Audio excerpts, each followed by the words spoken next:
Greetings, welcome to the Evidence and Reasons for the Christian Faith video channel. Greetings on this Friday night. At least this is when we're recording it.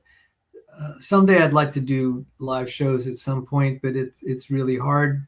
I'd like to thank all the viewers who've joined us. Glory and honor to our Lord and Savior Jesus Christ. Blessings to all those who love our Lord and Savior with an undying love. That's from Ephesians 6, verse 24. I'm joined again by Anthony, and this is great. I've had a little more time to be doing shows and fitting it in with all the other things I'm doing. Part of the reason I'm doing these shows is some of the material, this is a chance for me to review how effectively I can teach something, and also gives me ideas of how I can improve my teaching materials. I'm also in the middle of writing a booklet, say 20 pages. And so you're hearing little bits and pieces of what's in that booklet. And so it's kind of good for me to just see how the audience is able to comprehend what I try to communicate. And I really have a tendency to really love getting down in the weeds. And that's where I have the most fun, but I don't necessarily serve my audience, my target audience, that well. And so many times I have to go kind of at the higher level of things. And just, if that can interest them in the more detailed stuff. We had a really good show yesterday. The last time we did a show, we were talking about all the evidence against Darwinism presented by evolutionary biologists themselves. That was so fun. So today we're going to be, in that last show, Anthony had expressed interest in talking about evidences for young Earth, particularly in young fossil record and young life, etc., based on the chemical dates that we find. And before we get to that, I really did want to do it this time, but I realized it's a great opportunity to study some preliminaries related to that topic, but then also introduce some stuff about probability arguments. So one of the biggest indications for me personally, and I saw this way back in like 2006. So this is maybe 20 years ago. I saw that the proteins and amino acids in the fossils look too young. So just to give you a preview of what will come maybe in the next show or two. Life is made almost 99.9%. The amino acids are left-handed. There's some important exceptions, but they're generally left-handed. This is like if you came across a table of fair coins, say 500 fair coins, and they're all heads. You're like, that can't be the product of a random process. A random process would make it about 50% heads. And from what we know, from what we have proven experimentally and what we know theoretically, amino acids, when they form and as they naturally change over time, they will tend to be 50% left, 50% right-handed, 50% left-handed, 50% right-handed. Living organisms try to maintain the amino acid proportion at near 100% left-handed. And there are a lot of good physiological reasons why this makes sense. And we can get into that. So when a creature dies, all that maintenance machinery that was trying to keep it at left-handed, it stops. And physical and chemical processes will naturally, if you just let them keep moving forward over time, that mix will start to turn from left-handed to 100% left-handed to 50% left-handed, 50% right-handed. The analogy is like taking, if you had a table or some big platform, or say a big plate, a nice big gigantic plate or tray. How about that? A big tray. And they were all filled with coins, and the coins were all laid out 100% heads. If you started shaking that tray and flipping the coins randomly, they would all start to mix to be 50% heads, 50% tails. And no matter how vigorously you agitated that, you're not going to go back to 100% heads. That's if you have a lot of coins. And this is due to things like the law of large numbers. And there are all sorts of ways we could prove this in terms of physics and inertia tensors and stuff you don't need to get into. But even 6-year-old kids instinctively know, and I'll give you some examples of this, that you shouldn't see all heads. And so we're just going to explore that, and we're going to explore the probabilities of that. And I think this should be really straightforward. What is amusing is I've dealt with a very prominent evolutionary biologist, and he felt really uncomfortable that I brought up something as, you'd think it would be something as innocuous and innocent as coin flips. We'll go into that, but we're going to go into the formalisms of this, and also some of the false accusations that our critics have made, and dealing with like even coin flips, which relates to amino acids, will help refute some of the false accusations of our critics. So Anthony, if you have some thoughts, otherwise we'll dive right into it. I think we should dive right into it. My thoughts will formulate as we go. Okay, sounds great. So the hard part is trying to do this efficiently, and I hope we actually, so what I'm hoping, let's try to get through this part in like 10 minutes. And then if you really want to nerd out, we'll do that. So hopefully the first 10 minutes will be just really straightforward. All right, so let's look. Let me bring up the screen here. So I made this Reddit post, and I'll try to increase it a little bit. I said, valid ID improbability arguments versus false accusations of them, that is ID proponents, using a Texas Sharpshooter fallacy. And I wrote this, so this is me, something I wrote today. I'll have some typos as usual, but I'll try to read through them. I said, haters of intelligent design use a variety of false and misleading arguments against ID, that is intelligent design claims. Some are more crafty than others, and one is the claim that ID improbability arguments are rooted in after the fact or Texas Sharpshooter improbability arguments. But before I explain what after the fact and Texas Sharpshooter arguments are, let me revisit a challenge I posed to evolutionary biologist Nick Matzke of Kitzmiller versus Dover 2005 fame. A simple example of an ID improbability argument I posed to evolutionary biologist Nick Matzke, which he could not refute, was, if you came across a table with 500 fair coins and all of them were showing heads, was that the result of a random stochastic process? He should have said no, but he couldn't bring himself to say so. Why was that so uncomfortable? See my description of this landmark historical exchange between between an ID proponent, me, and an evolutionary biologist. And I have a video on that, and here's the link. I might put this Reddit post, for what it's worth, in the video description. That's Nick Matzke. So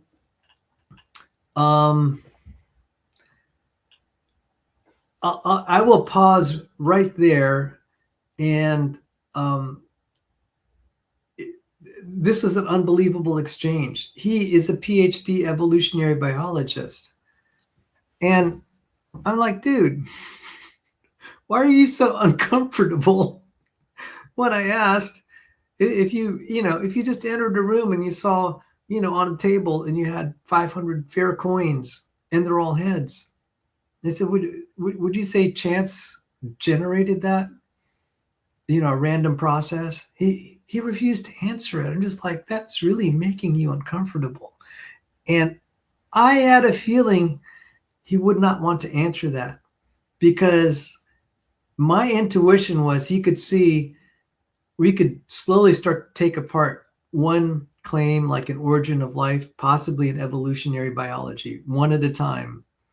We could show that these arguments are credible, because for the longest time he believed we would never be able to make an argument that they couldn't explain away. This one he couldn't explain away. So I mean, it was just funny seeing how he reacted. And he's not the only one. That's the thing. Some of the critics on the internet spent 6 months arguing with me over that. And I'm like, this is really making you guys uncomfortable. I have a feeling why. And we're just talking about coins, but I just get the feeling, I'm going to use this in another context that's going to really make it hard for you guys. So Anthony, if you have some thoughts. I mean, that's all I was going to say. The reason that they're fighting so hard against something as simple as acknowledging that 500 coins all being the same heads or tails is not the result of a random stochastic process, is because they understand that equally applies to all the physics that govern things like abiogenesis and a lot of evolutionary theory.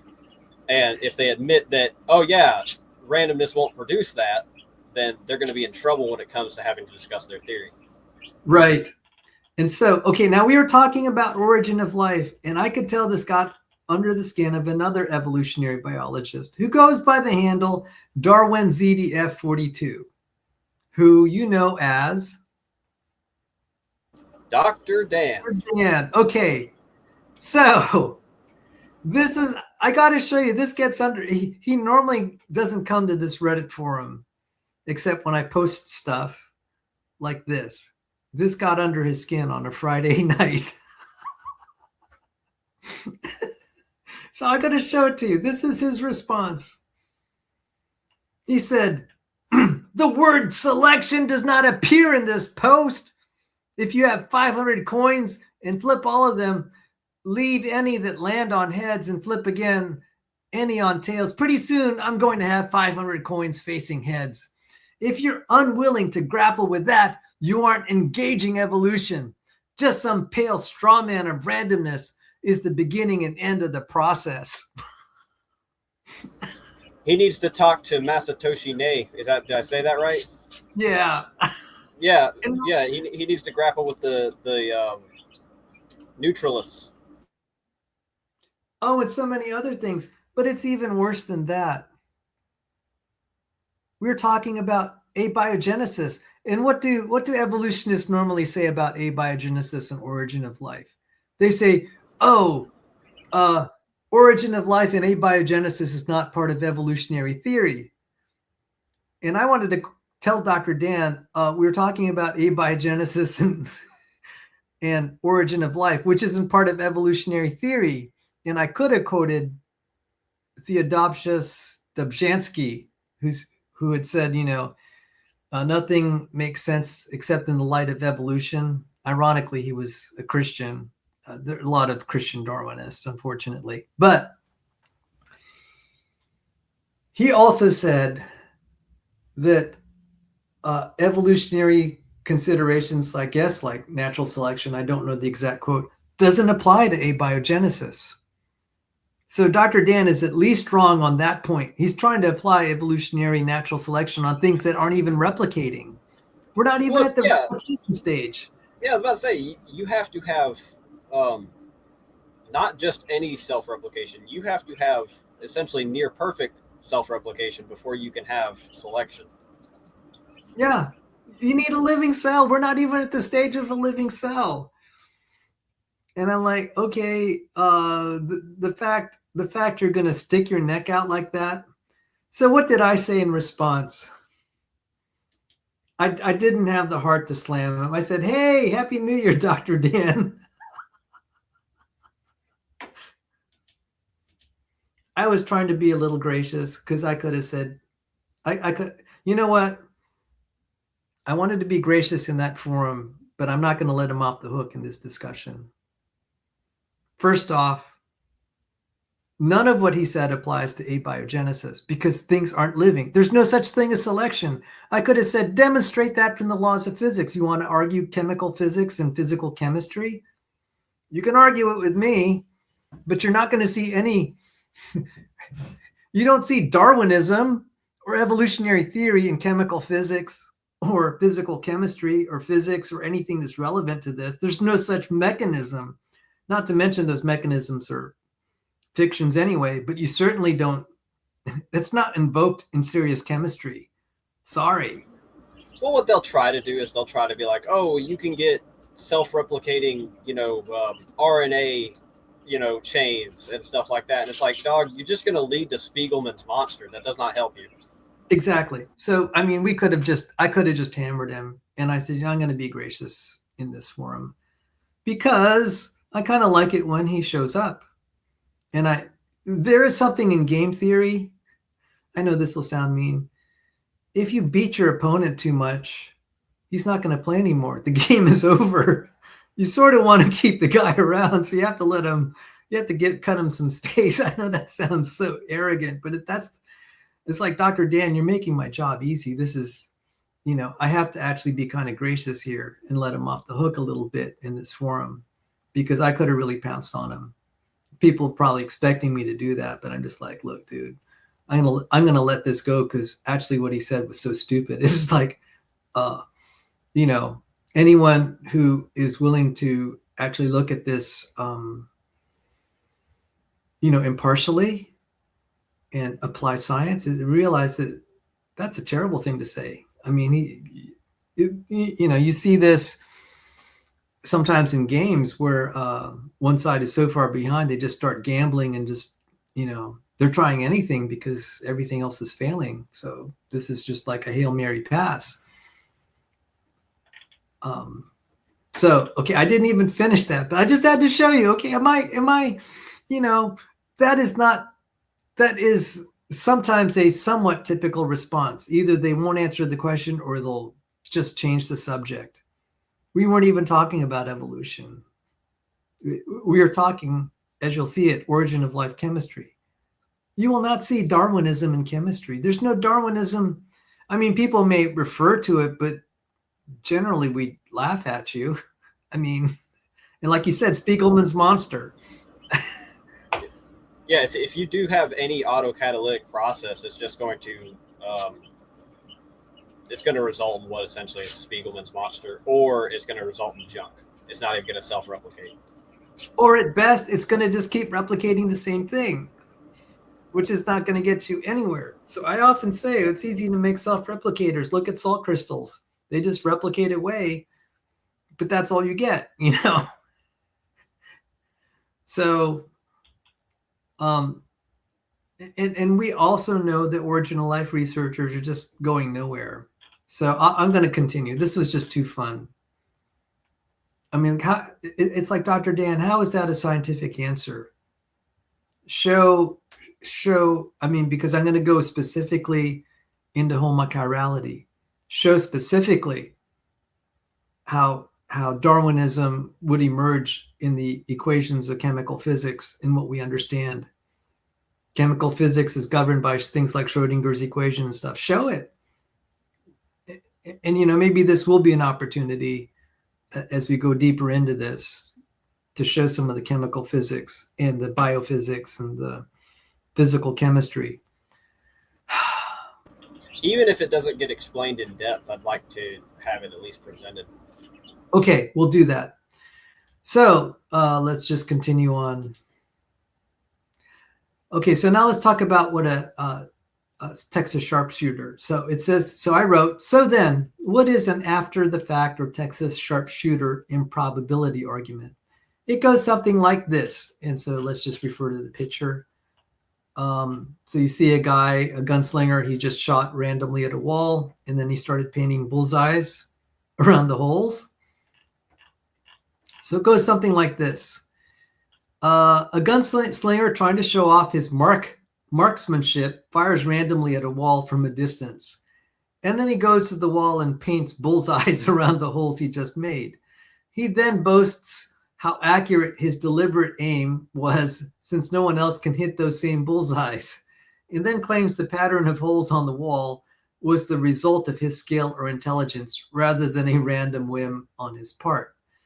So obviously this is just like, no one would buy that. That's a terrible argument, because you're trying to show off that this was all intentional by painting the bullseyes after the fact. Does that sort of make sense? Can you see the fallacy here? Yes, what they're trying to do is they're trying to say that, this only appears. It's basically boiling back down to this. This only appears designed. It's not actually designed. Right. Yeah. And they're saying you've basically done what this Texas Sharpshooter has done.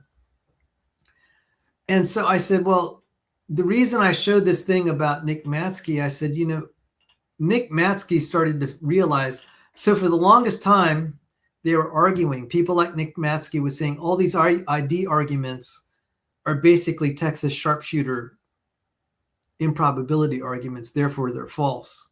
He fully expected that he would defeat me on that. Now it's coming back to me. He really thought he would get me on this. And so I came with this thing about the 500 fair coins. And that threw him for a loop. It's like, gee, Sal really knows more than I've given him credit for.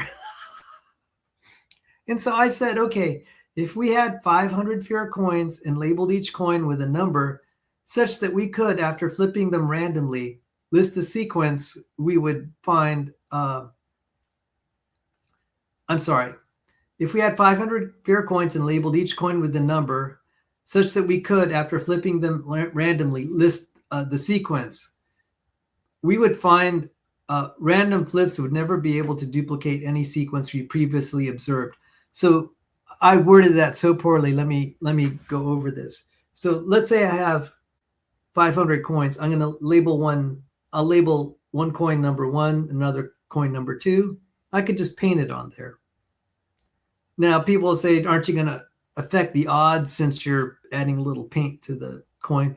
That actually is a good question. It turns out there's this book that I studied in graduate school, Goldstein's Mechanics. It was miserable. It's the most traumatizing school class I've ever taken in my life. I'm still I have nightmares about that class still. It was so hard. We learned about this thing called inertia tensors. And what an inertia tensor can tell you is if something's inherently stable. So like if you drop a coin from, say, the top of the Empire State Building and it drops and it hits the sidewalk, you'll never be able to get it to land consistently the same way, because the instability as it's traveling, every little source of randomness will just start to multiply. So if there's just like a little variation in like the atmospheric pressure, or a slight wind, it's just going to multiply that, and you don't get replicatability. So what that means is that there's an inherent randomness that just happens because of all the random events. You're never going to be able to duplicate things. And that even is somewhat true at the quantum level. Definitely true at the quantum level. We can never have very precise predictions of the electron position around a hydrogen atom nucleus, for example. That's Heisenberg. This is all quantum mechanical. So if you have any thoughts, I just wanted to say, all I'm trying to do is, like, let's say we label the coins 1 to 500. And then after we've done some random flips, shaking it in a jar or whatever, and then we lay the coins out, you could say, okay, number 1 was heads, number 2 was tails, number 3 was tails, number 4 was heads. Do you see what I'm saying? You'll get a sequence. Yeah, you're just keeping track of which coin is which. Right. You'll never be able to duplicate that sequence with more random flips. You'll never be able to with that many coins. So, but we wouldn't say, just because we can't duplicate any of our historical sequences, we wouldn't say, oh, therefore that sequence is special and a miracle of God and it was intelligent design. I don't know any ID proponent that would say that. But what the other side sometimes says, well, that's a fallacy, kind of like the Texas Sharpshooter Fallacy. All of your probability arguments are kind of that variety. It's like, well, you just happen to have that sequence and you can't duplicate it with random processes. Therefore, you're saying God. And that's not our argument. I just showed you can't, the thing with all heads, and we can go into more detail about that. And I do have something I could show. We'll show that a little later, but then I'm sorry, I'm all over the map. So I'm sorry. I'm going to clean up my post there because as I read it, I didn't explain that real well. But you could see there's subtleties here. People could easily say, you're just doing this after the fact probability argument because it could have been any other string. And you're just saying because you can't duplicate it with random chance that you're making a false argument that therefore intelligent design. Yeah, I get it. What they're saying is that any string of randomness is going to be more or less irreplicable. And they're saying that you're just saying, oh, because it's not replicable, you're claiming God did it or that it's so improbable that it had to have a designer. And it's like, no, that's your straw man of our thing. Exactly. Exactly. Now, unfortunately, to be fair, some ID proponents have gotten halfway there to get it wrong. They've actually used a Texas Sharpshooter fallacy in part, not completely. They have to work a little harder, actually a lot harder, to make sure they don't have a Texas Sharpshooter fallacy. So I'm not going to deal exactly with how to do that with proteins, but we can easily do it for homochirality. We can easily do that for homochirality. It's going to be a lot harder for proteins and machines of life. I'll just kind of hand wave how we might do it, okay? But we can talk about it, but let me just get through the post. So I think we're moving through this really well. You're my star student. One of my 2-star students. The other one's a professor of physical chemistry. She's like my age, so I call her my. I'll take it. I'll take being number 2 to that. That sounds good. Yeah, she came from an Ivy League school, Harvard educated. I mean, she's so brilliant. Anyway, so let's get back to this. However, there's a subtlety here. Practically every possible set of random flips will result in 50% or approximately 50% heads or approximately 50% tails or approximately 50% heads due to the law of large numbers. So again, I made some typos here. The reason 100% heads is so astonishing is that it is a violation by several standard deviations that we rightly conclude our ability to see this pattern is astronomically improbable and not the normal equilibrium condition. Flips of fair coins are mathematically modeled by a random stochastic process that follows the binomial distribution. And this is more for the aficionados out there. This is what it's showing is if you had like 20 coins and they're all heads, it's very rare probability that you'll get that. The high probability is you're going to get about 50% heads. You have a very remote probability they're going to be 0% heads or equivalently 100% tails. So this is what they call, when we talk about, okay, the metaphysical word is natural.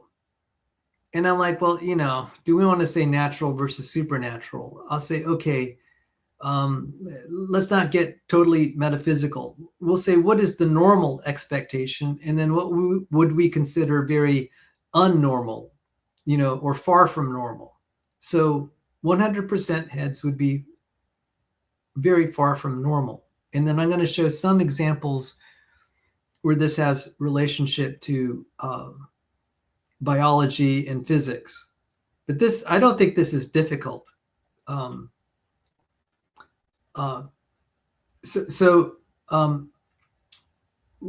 This is actually where we can get a little bit technical, and it might help to be technical. Let me see if I have some pictures. If you're So worried about me in particular following it, I'm pretty familiar with a binomial distribution. Like I might use okay, little tips and tricks on it here and there because I don't use them in my day-to-day life, but overall I understand them. okay, this is great. So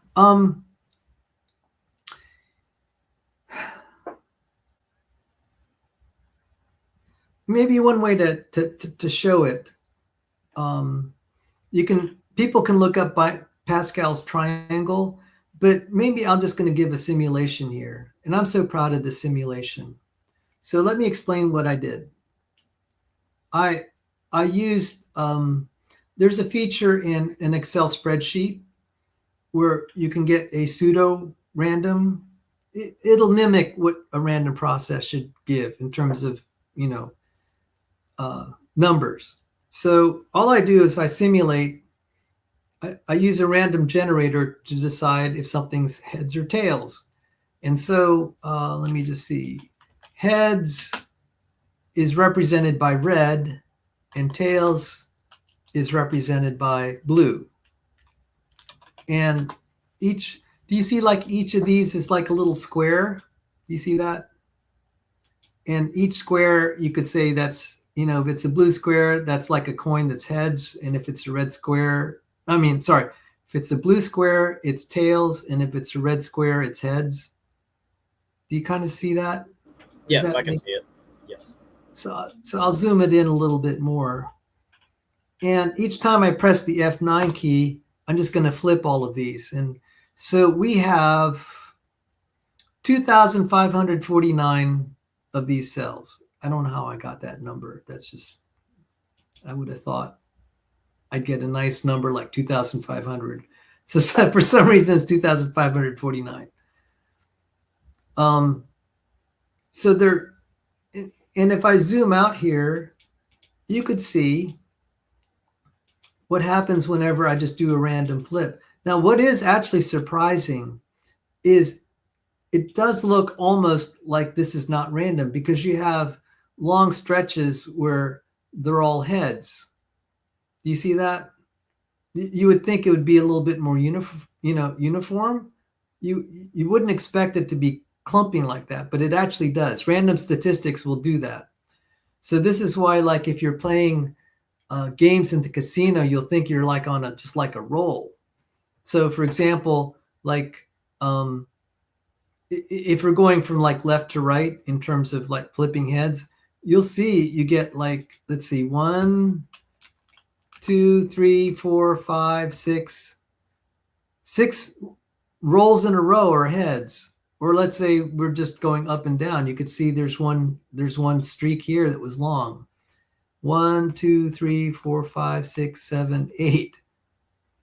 And professional statisticians, when they tell, this is actually an interesting anecdote. So a statistician will say, okay, I want you to fool me. And he, this is just an exercise. He doesn't fail, or, he doesn't dock points or not unless you don't participate. He'll say, give me what you think looks like a random sequence. And it's supposed to be of coin flips. And the students will try to make it as even as possible where, if you have, if you have too many heads, you'll make it tails or something. But real statistics, you'll have these long streaks at a time. I just wanted to say, I just wanted to point out this is randomized. It just looks astonishing that you have these long streaks. He said that's actually quite normal. But you can't predict anything. So go ahead. I was going to say it makes sense because I guess not in every random statistic, but it's something like a coin flip. Technically, each coin flip is independent of the last. So you can get streaks. So, there are technically random statistics where they compound or they're interdependent. I don't know if that's the proper way to say that. Right. And they can affect each other. But most random statistics, since they're going to be independent of one another, you can get streaks of them. And the only reason they start changing is because of the law of large numbers. Right. So I just wanted to point that out. Because some people will be astonished. It's like that should be uniform, and it's it's not. But if you get to like a bazillion of this, it will look kind of uniform. That's what they call,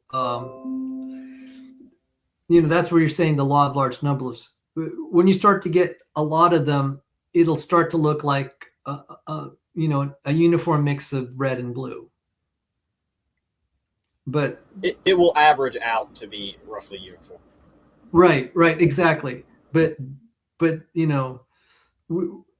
2,500 is still such a low enough number. It still looks granular like that. So, but that being said, I want to show, I'm just going to keep pressing F9, and we have I have a statistical meter that's going to say how many percent are heads. So let's just watch how many. So right now, that roll gave 49.27% heads. I'm going to just roll it again. And tell me if you could see. What number do you see? Is this big enough? Yeah, it's 48.57% heads. The top one is heads, right? Right. What it's reading as heads? Okay, good. So now the expected value is 50% heads, but we're going to see some deviation from that. Okay, that's normal. But it's never going to, it's going to be very hard to deviate very far. So what's the biggest deviation we've seen so far? Like 1.82%? All right. So 1.82, I'll just try to remember. See, most of the time it's going to be right around 50%. And this is just random rolls. So we still haven't hit that. And so that deviation, when we talk about standard deviations or whatever, there's a point that it starts to be astronomical if you're several standard deviations. I mean, a lot. Like,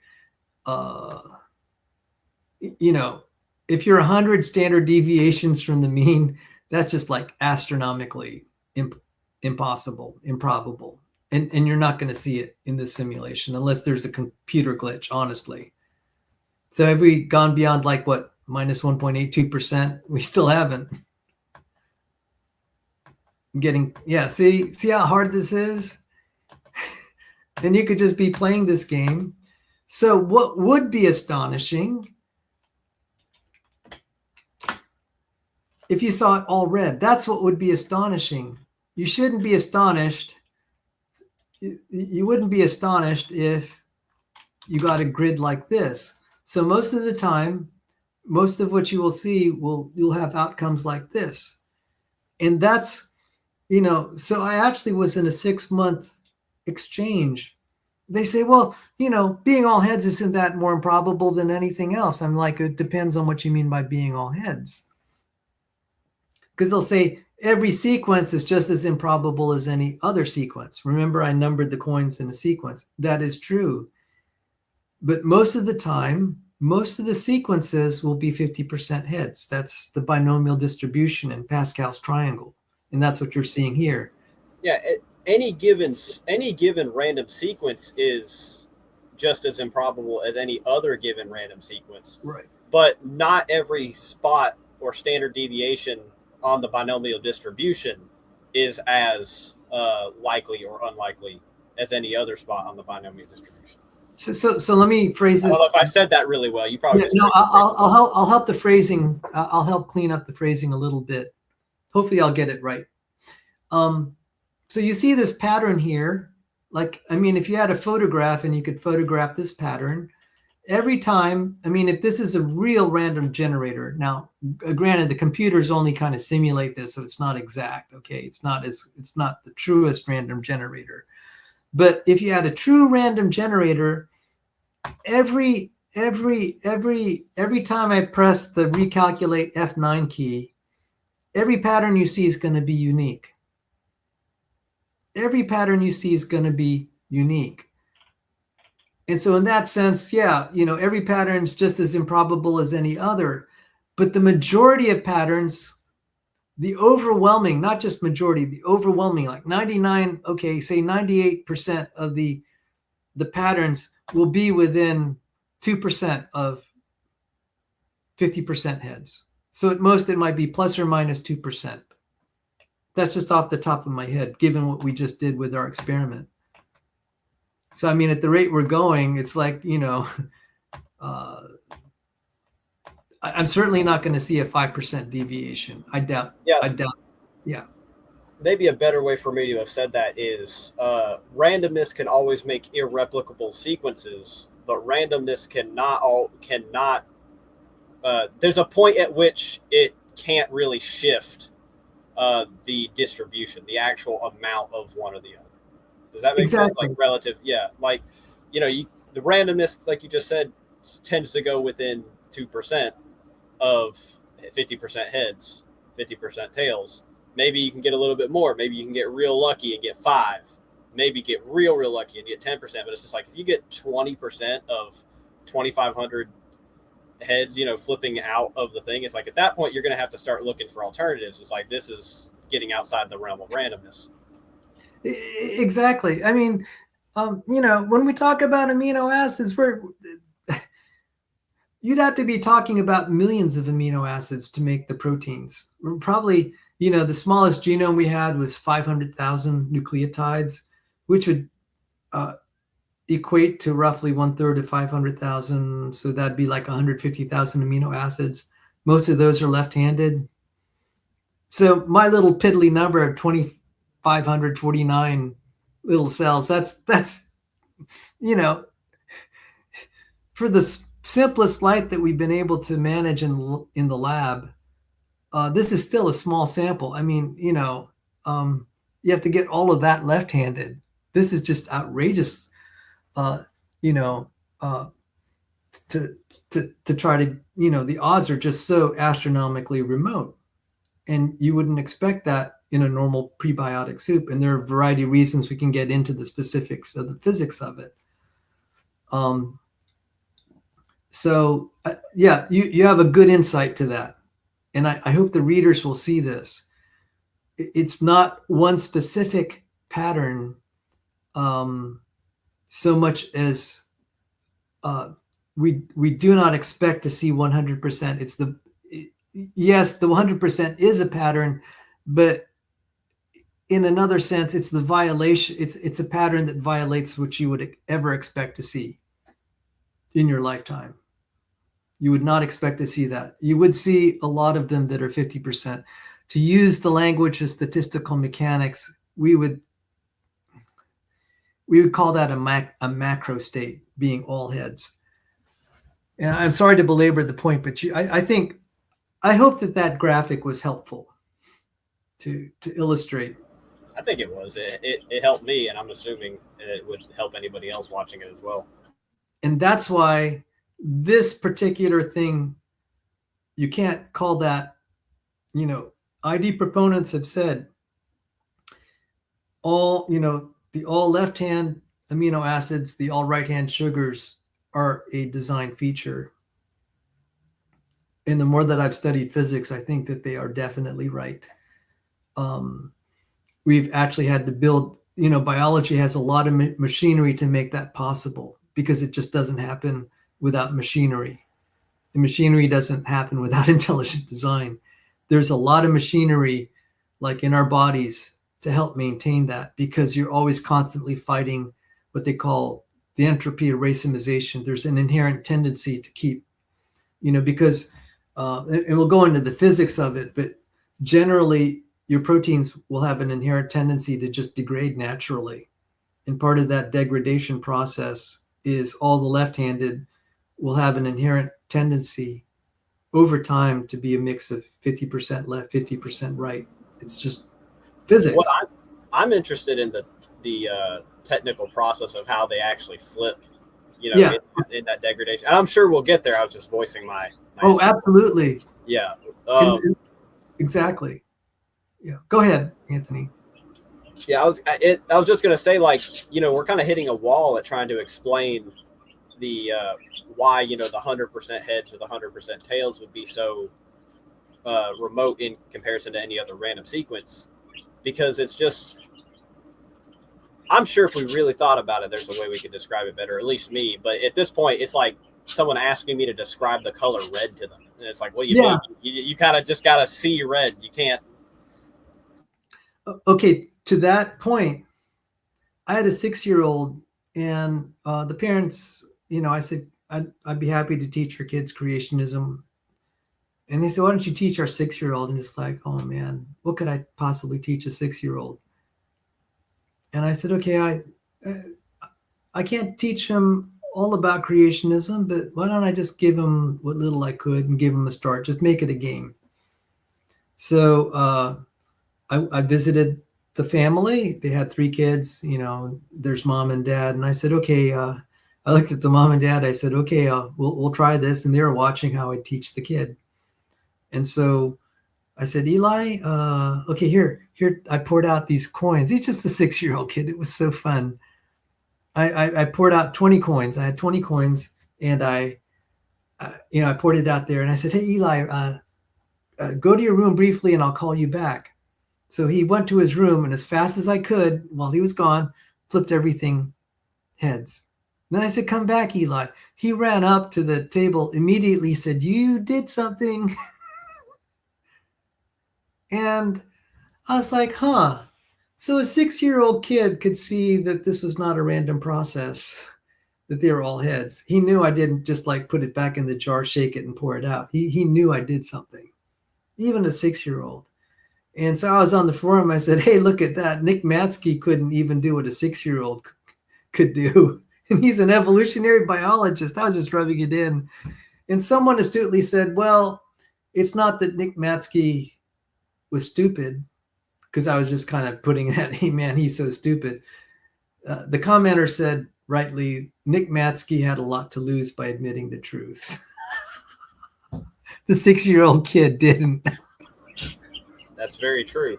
Like we said earlier, he was smart enough to understand the implications of saying that all heads would not be the result of a random process.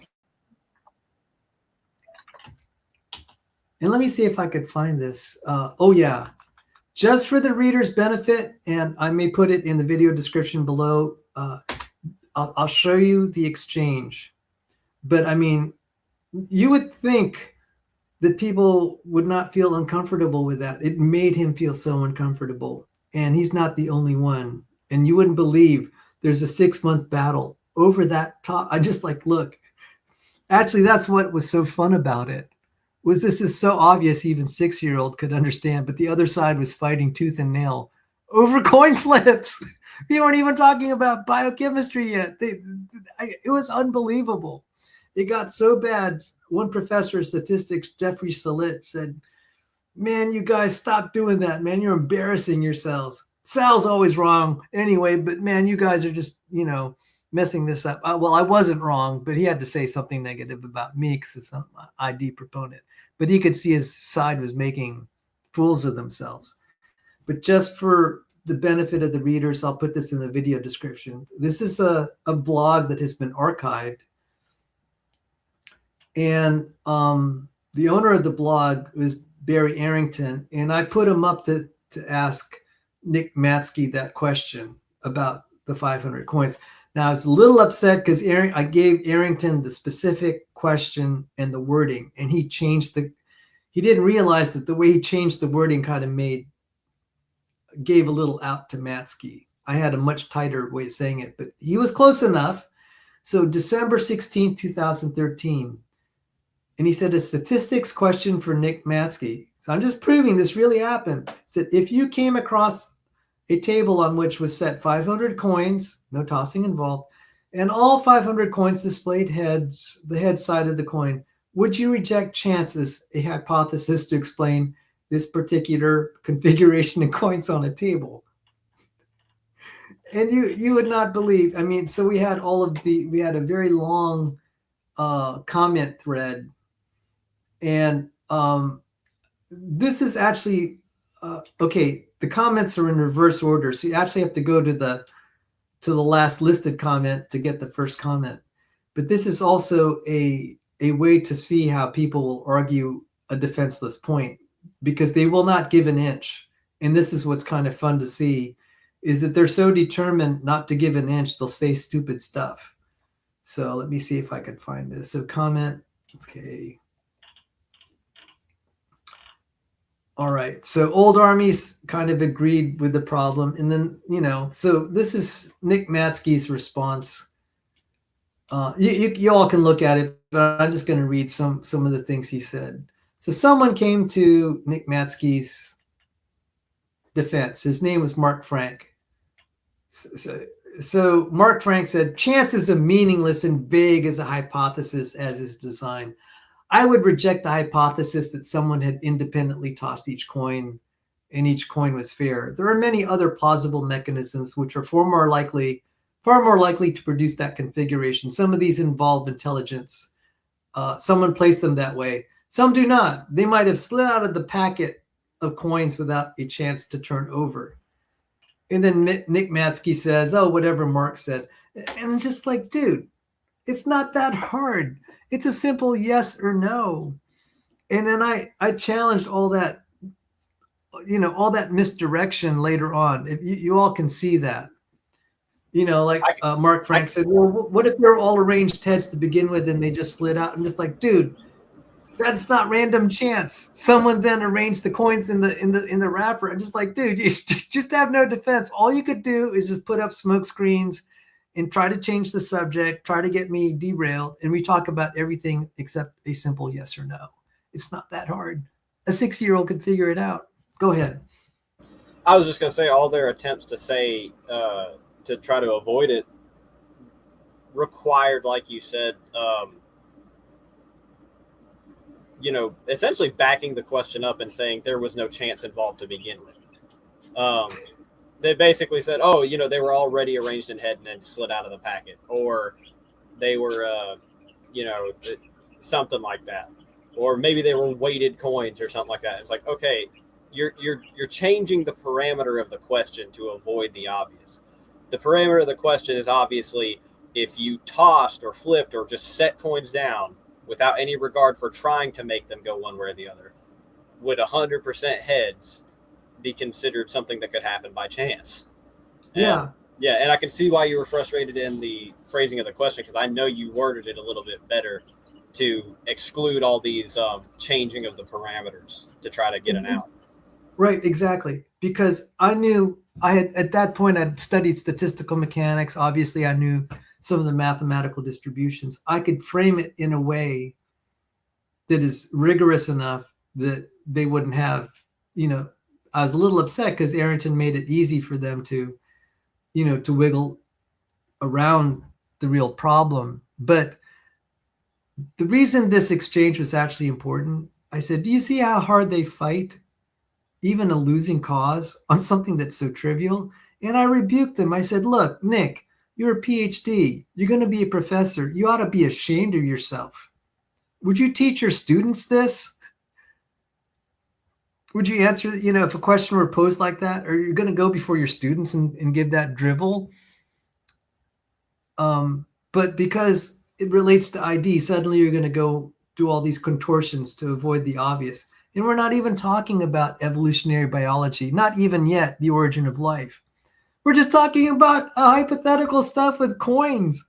And you're so uncomfortable with it. And that's the thing that amazed me. I said, gee, if they fight this hard over this one point, that explains a lot of their behavior. They're going to oppose us even when it's so clearly obvious that they are wrong. If they're going to fight this hard, what do you expect when, things are not quite as clear, like with evolutionary biology?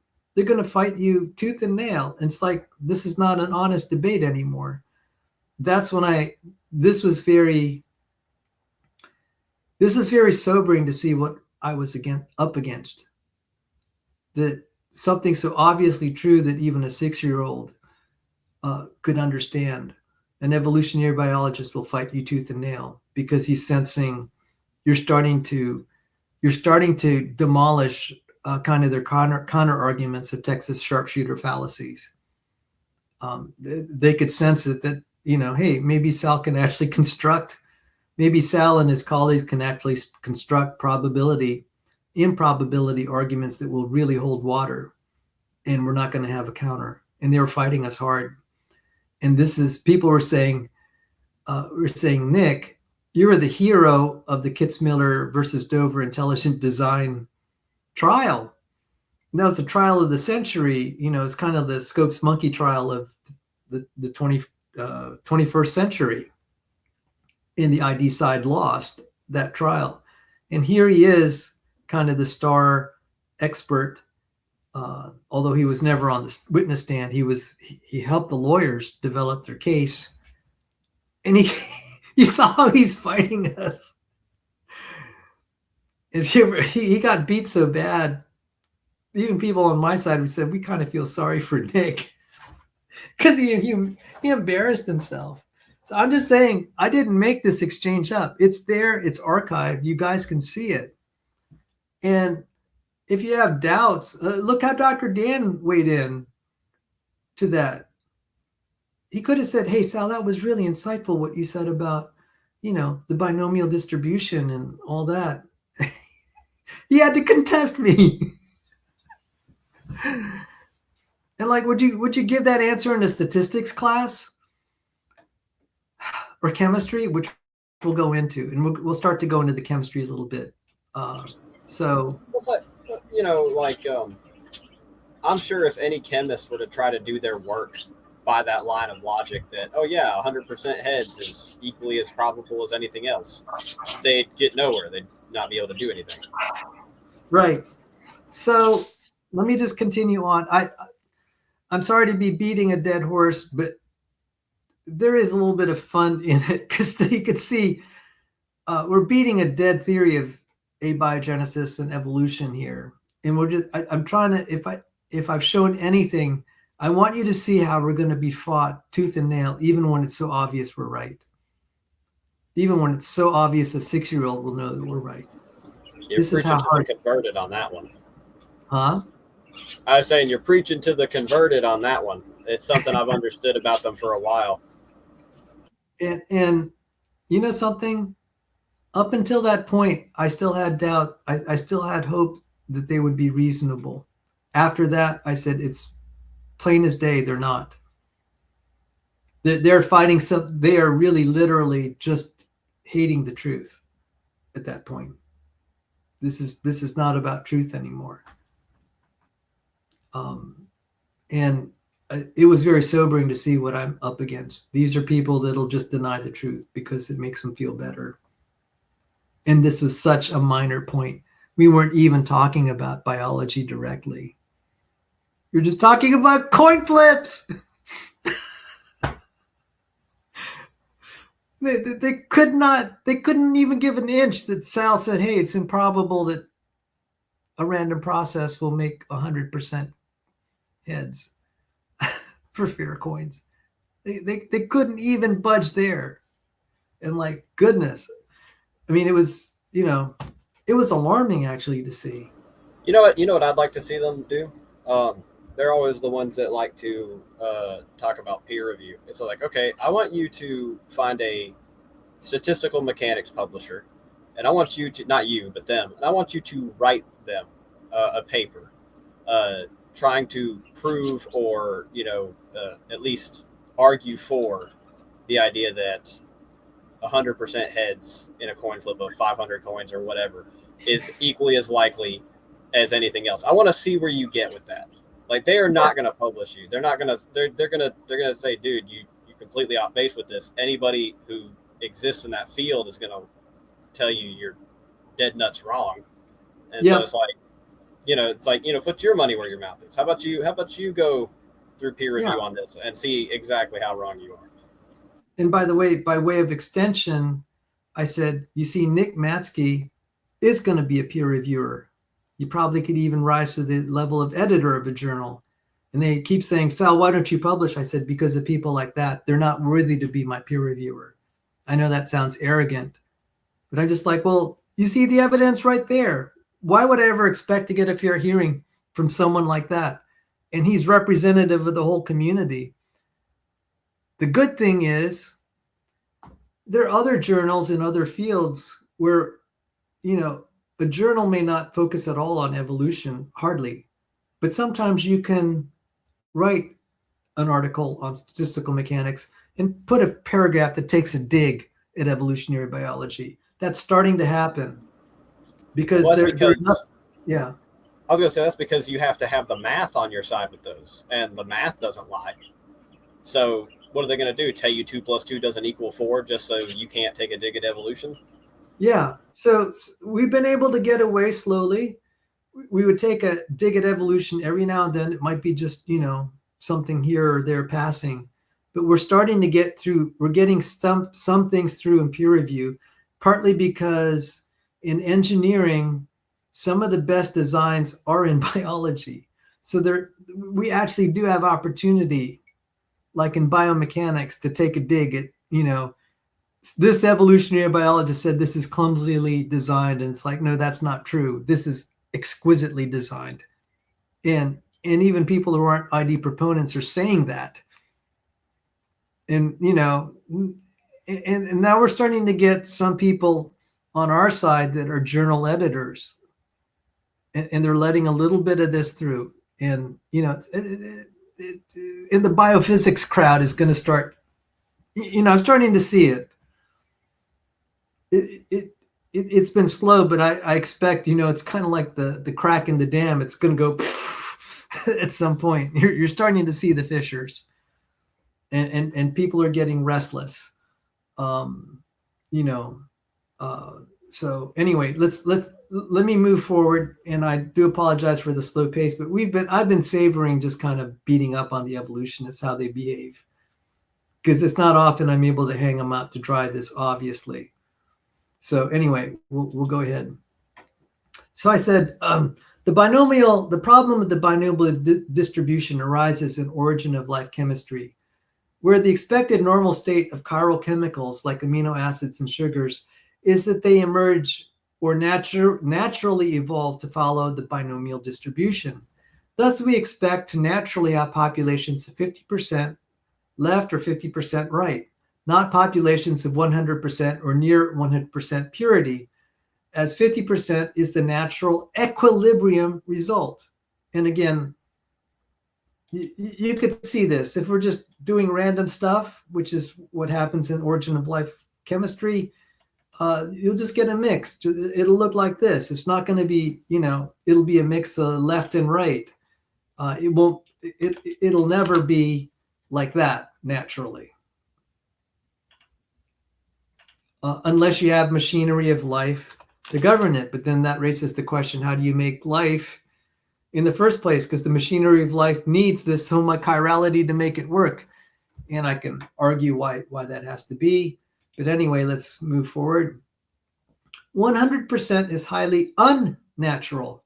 And this claim of improbability is not the result of ID proponents using a Texas Sharpshooter fallacy, as anti-ideists and evolutionary propagandists falsely claim. It is based on the binomial distribution, which very well approximates what chemical physics predicts should be present on a prebiotic Earth. To get around this problem, origin of life researchers routinely cheat the odds by the experimental setup, often using homochiral and purified substances they got from living organisms to do their experiments, and then falsely or delusionally report their results as representing legitimate prebiotic conditions. The situation is so bad that even Clemens Reichert, who was no friend of intelligent design, lambasted this questionable practice and suggested the researchers are mimicking the hand of God. Origin of life researchers are faced with the hand of God dilemma, where it becomes increasingly apparent the hand of God or something with similar skill sets had to create life. And someone named Yukamateraza shared this illustration with us, which appropriately illustrates the problem for origin of life researchers facing the improbabilities of life. So we have here origin of life researcher and his team and all the experimental setups. And then he says, if I can just synthesize life here, then I'll have proven that no intelligence was necessary to form life in the beginning.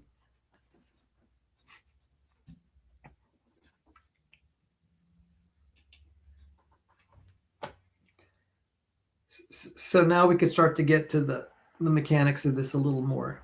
So if you have any thoughts. that's a really good illustration. It gets the point across quite in a few words. It's somebody who had to take time and care and produce a setup that would never have occurred without their intervention in order to try to produce something to prove that something can occur without their intervention. Exactly. So now we're going to get to a little bit of the chemical physics. I know amino acids a lot better. They're physical chemists and chemical physicists, physical chemists and chemical physicists. There's a slight difference between the two. Who would know it so much better for sugars, but I know amino acids, sugars and nucleotides.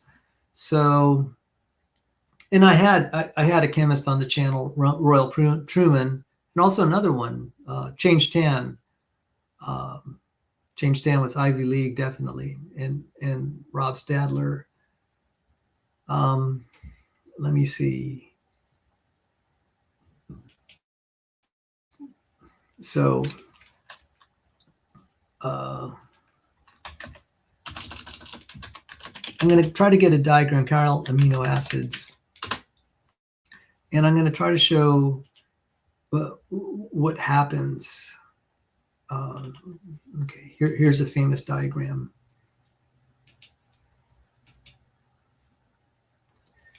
So, and let me see if I could get, okay, amino acids.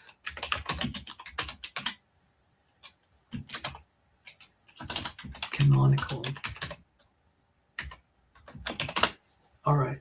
So let me see. I'll use the diagram I have. So guys, fasten your seatbelts. I am going to go a little technical here. But this is just, I like going technical because I want people to see I'm not, I'm not dealing with this at a superficial level. And that going more technical will not erase the problem. You'll actually see the problem even more brutally. It'll be more clear and brutal. So I'm just, let me look at some diagrams here. They don't have the one in oh, here. Praise God. So see if I can find this. Now this is really blurry. I have a better rendering of this somewhere. Let's see if I could get this. Hang on. I do apologize because I'm ad-libbing right now, and that makes it kind of hard. Anthony, if you have anything to say to fill the time, just to bail me out here, brother. Oh boy, I'll try.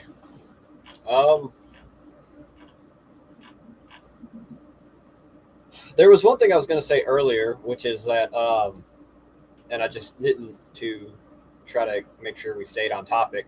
But when we were talking about the Texas Sharpshooter Fallacy, which is that, all these random sequences are irreplicable to any other random sequences, so this doesn't require design or point to design or anything like that. You're just making stuff up. That's the fallacy of it.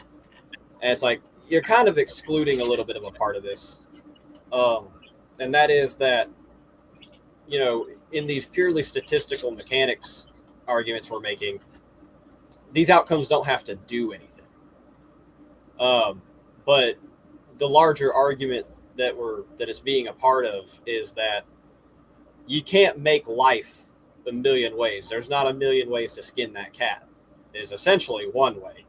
I mean, it's a very complex way, but you don't get just any setup that produces living systems. And so it starts to come to the issue of we are, at least in the sense of the homochirality and the racemization issue, dealing with an instance of 100% heads. But even if we were just dealing with something that wasn't a complete outlier to, a binomial distribution or anything like that, and it is just, for all intents and purposes, a random sequence, if that's the only random sequence that accomplishes a certain thing, that can do a certain job, that in itself also comes with a little bit of some baggage, because any random sequence that doesn't have to do anything, that doesn't have any sort of implications to it whatsoever.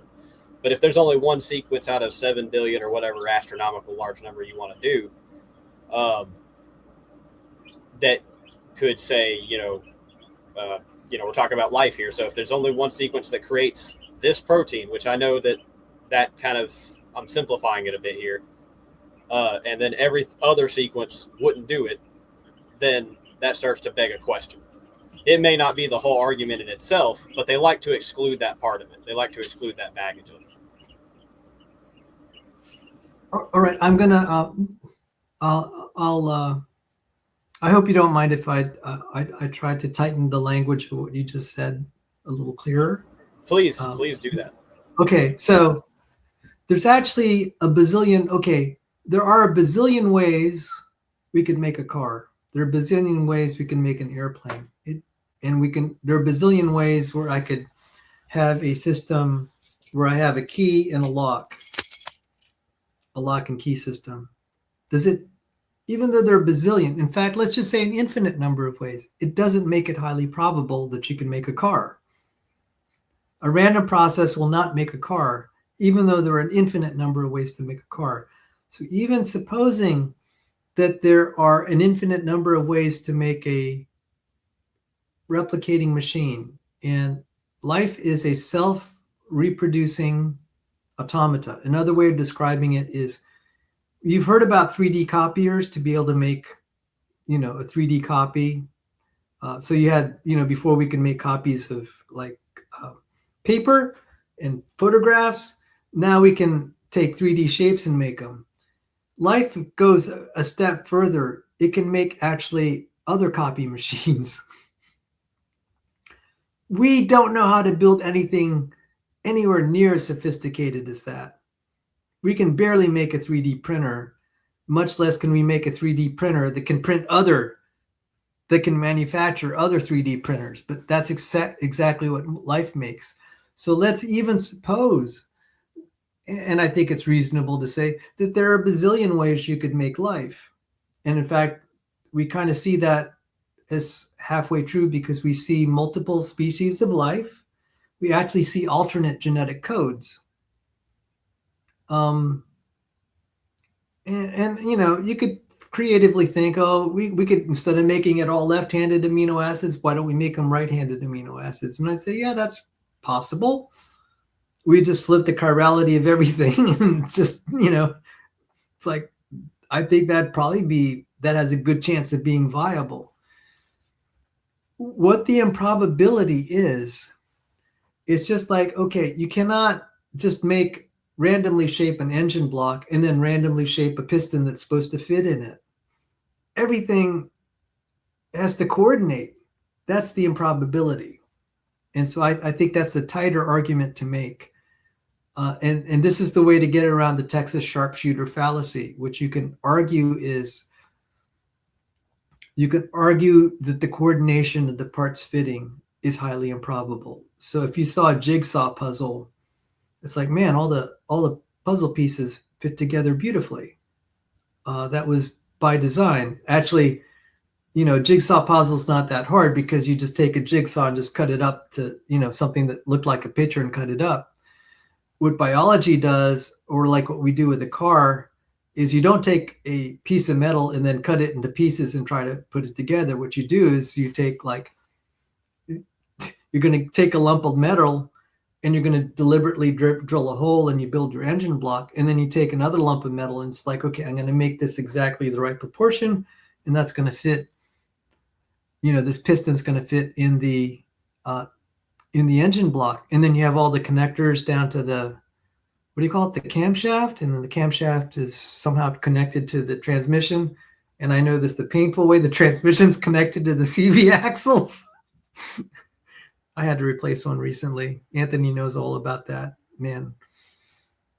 And just this, as an aside, that was a very humbling process.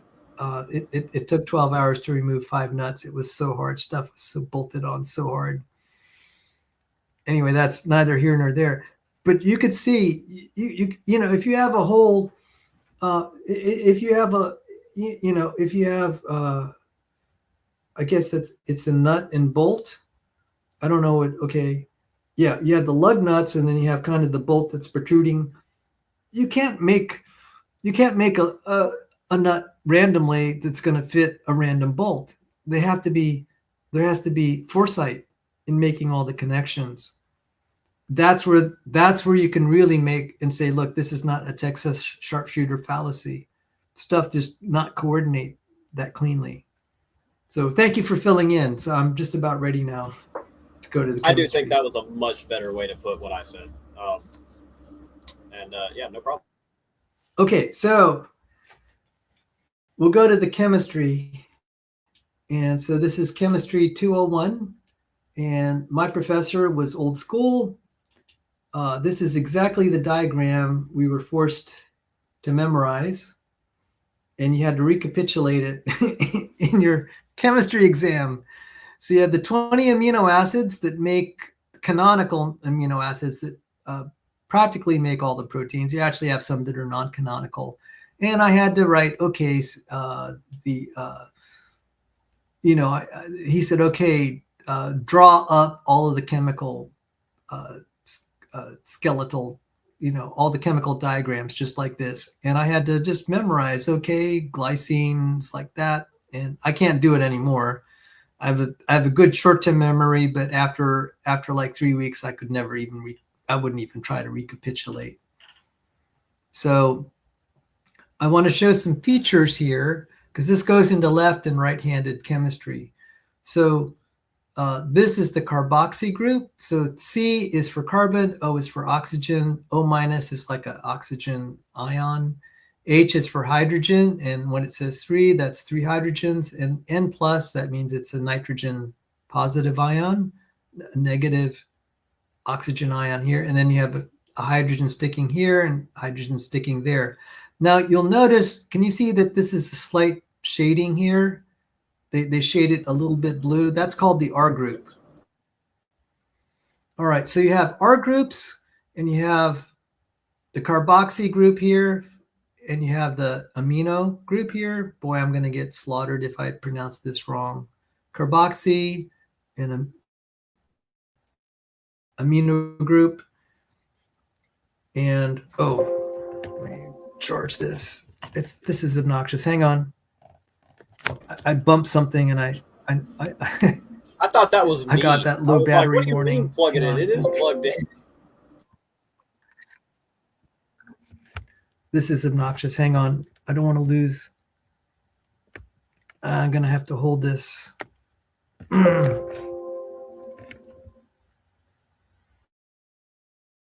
Please, God. Okay, I'm going to hold it and just try to keep this charging. All right.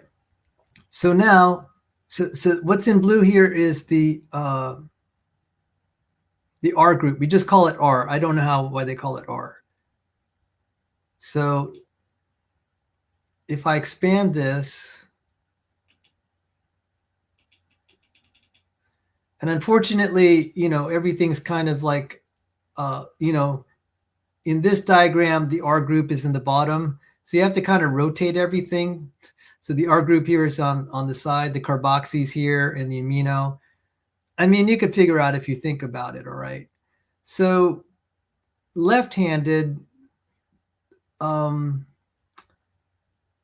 just suffice to say that the way that this is arranged in terms of all the angles and everything, that the way that they relate to each other is not exactly the same between left and right-handed.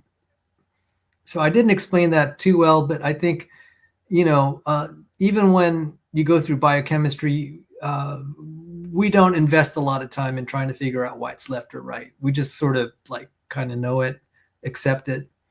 I mean, the aficionados would get very into like actually working all the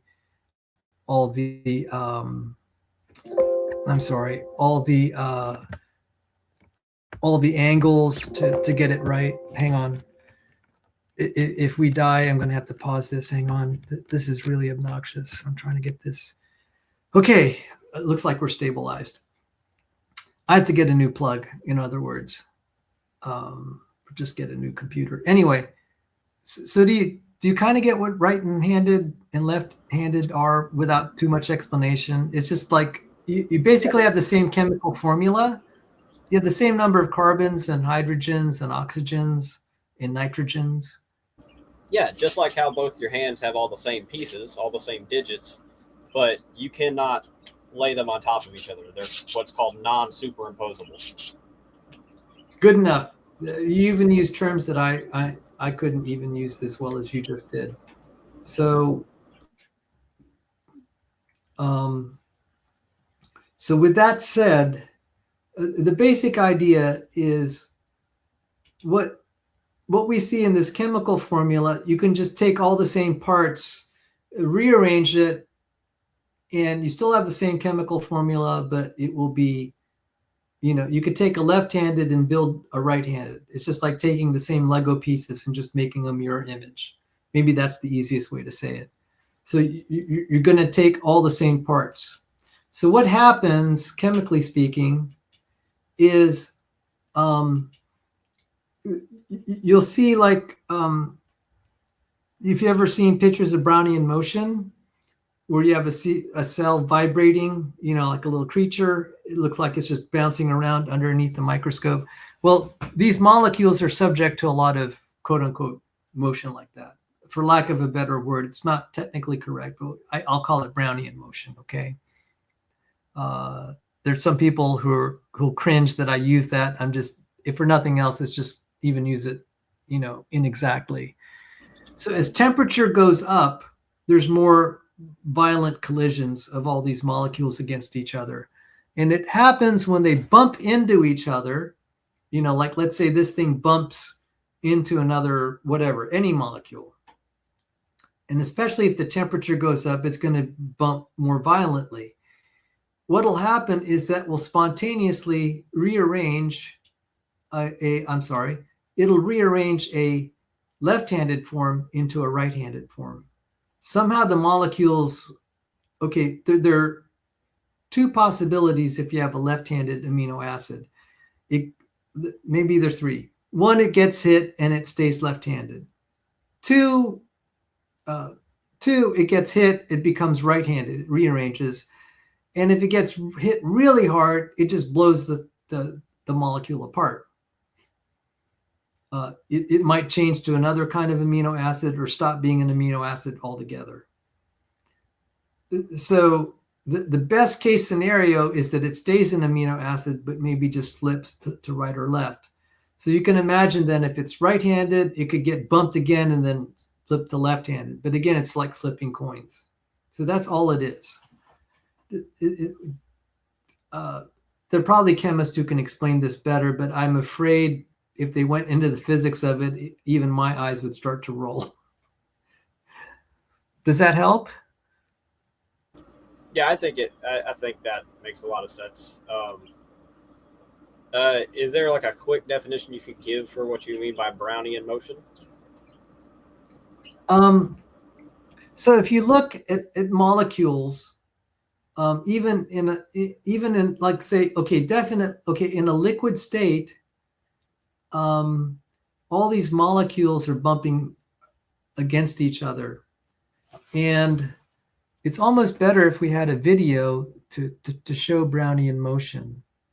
You want me to try to Google for that? No, StreamYard's not going to be able to show that video because it's just going to lock up. My computer wouldn't be able to handle it. So I invite the viewers to look up for themselves Brownian motion, a video of it, and you'll actually see like an individual molecule will have so much energy it's going to hit like a little bacterium, and that bacterium will go like that, and then you'll just see it kind of like that, because we were seeing it in the microscope, and it's like, that's really kind of strange. What's making that thing just jump all over the place? And I think, and I may be getting the details wrong, sometimes there's some molecules that get so energetic in this bouncing around that it'll make the creature move like that. So basically, when you're sensing the temperature is increasing, that means the molecules are just bouncing around each other more aggressively. Now, there's a lot of conservation of energy where that bouncing, they're just transferring energy from one molecule to the other. And that's about my best explanation. Okay, I think I understand there. And for the purposes related to what we're talking about with the spontaneous reconfiguration of the handedness of the molecules, what's happening is, right-handed is over here, a left-handed is over here, or maybe they're both left-handed. Correct. I can't actually do it because, my hands are Right. actually not superimposable, but pretend like they're the same direction. And they're moving around a lot, and this one hits this one, and just something about that energy transfer causes it to go and switch. Correct. So another way to think about it is just like, let's say you have a box full of ping pong balls, right? So if you're shaking the box not too vigorously, they're still bouncing off each other. If you shake it extremely vigorously, they'll be more violently bouncing around inside. That's not hard to imagine. So actually, even when you have a box of like gases or liquids, even if you're not agitating it, there's so much thermal energy still. There's so much, energy that's still there while it is warm, that the molecules are bouncing around like you were shaking it. So if you take a ping pong ball and just throw it hard inside a box, it's going to bounce around a little bit. If you look at gas molecules, if you think about it, you can inject gas molecules into a box and they'll just be bouncing around. The only way that they're going to lose energy is if they hit the wall and then the energy radiates like infrared or whatever electromagnetic, according to the, what do they call it? There's like a black body distribution. It could radiate electromagnetic energy and that thing will cool off. But I mean, it's going to be bouncing off a lot. Now, if the environment is warm, it's going to just keep bouncing around. It's, because it's being fed by the environment. So if you have a warm planet and you have something at 70 degrees Fahrenheit, those molecules will just keep bouncing around. They're being fed kinetic energy. Yeah, technically, anything above absolute zero has the kinetic energy on those small molecular and atomic scales, right? Yeah, I think that's reasonable. If that's not 100% correct, it's close enough for our purposes. So basically, the proper term is, we shouldn't call it heat energy, but that might be a colloquial way. The formal term is internal energy, but it's all kinetic energy. That kinetic energy will be sustained because if the environment's warm, it's going to keep that box warm too, and those molecules would just be bouncing around. Now, so if the temperature rises, things will start to flip between left and right even more vigorously. And this is important because one way you could slow down this flipping is to make things colder. But if you make things so cold, you're going to freeze the planet and all life will die. So we do have definable limits to how cold we can make something and still expect life to be sustained. Certainly a lot of the life that we see in the fossil record. So if the oceans are frozen, goodbye, all sea life, and there's not going to be a lot of plant life and whatever else. So we know that we have to have, certain minimal warmth going. And that also means that there's going to be a certain rate of what we call racemization, where the left-handed amino acids start to become a mix of left and right amino acids. And just like I had in this diagram, if you remember this kind of conceptual diagram, if we started out with 100%, let me just model red as 100% left-handed, right? Correct? Let's just model that. Yes. And now we slowly evolve. We now start randomizing the positions. So let me just kind of illustrate that.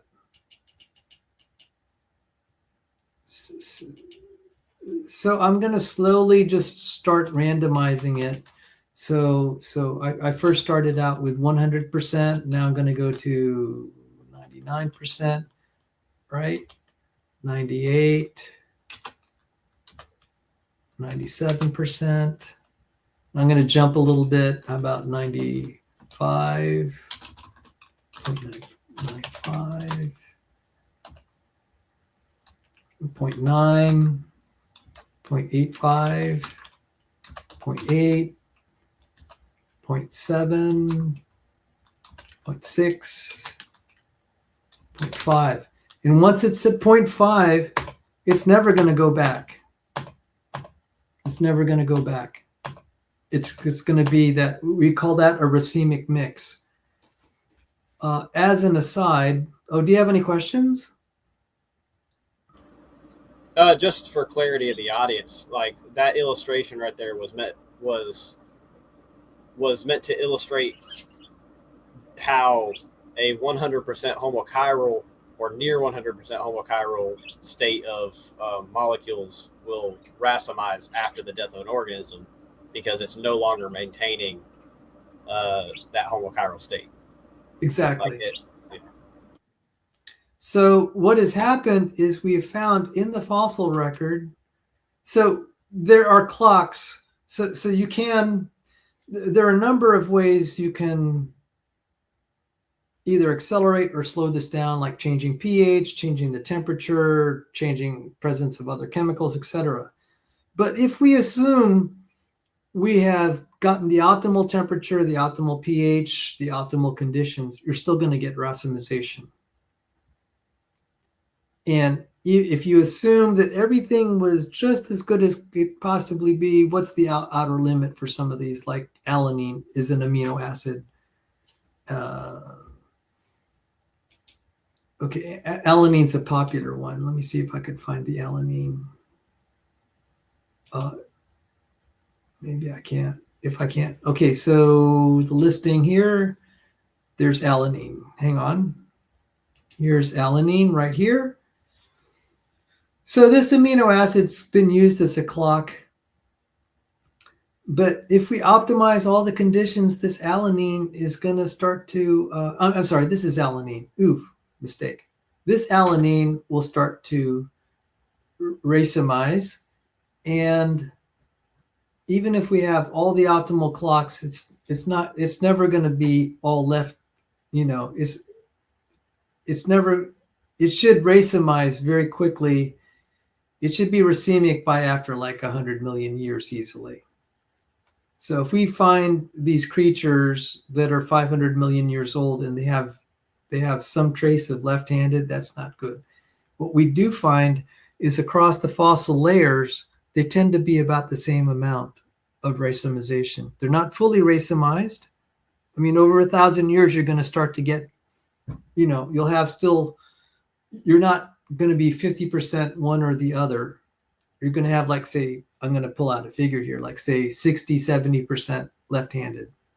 And therefore, that it died relatively recently. And what is really bad, and I saw some papers, and this is worth investigating, and it's not difficult to do this. And I asked James Tour, I have a recording of me asking James Tour, how can we do this?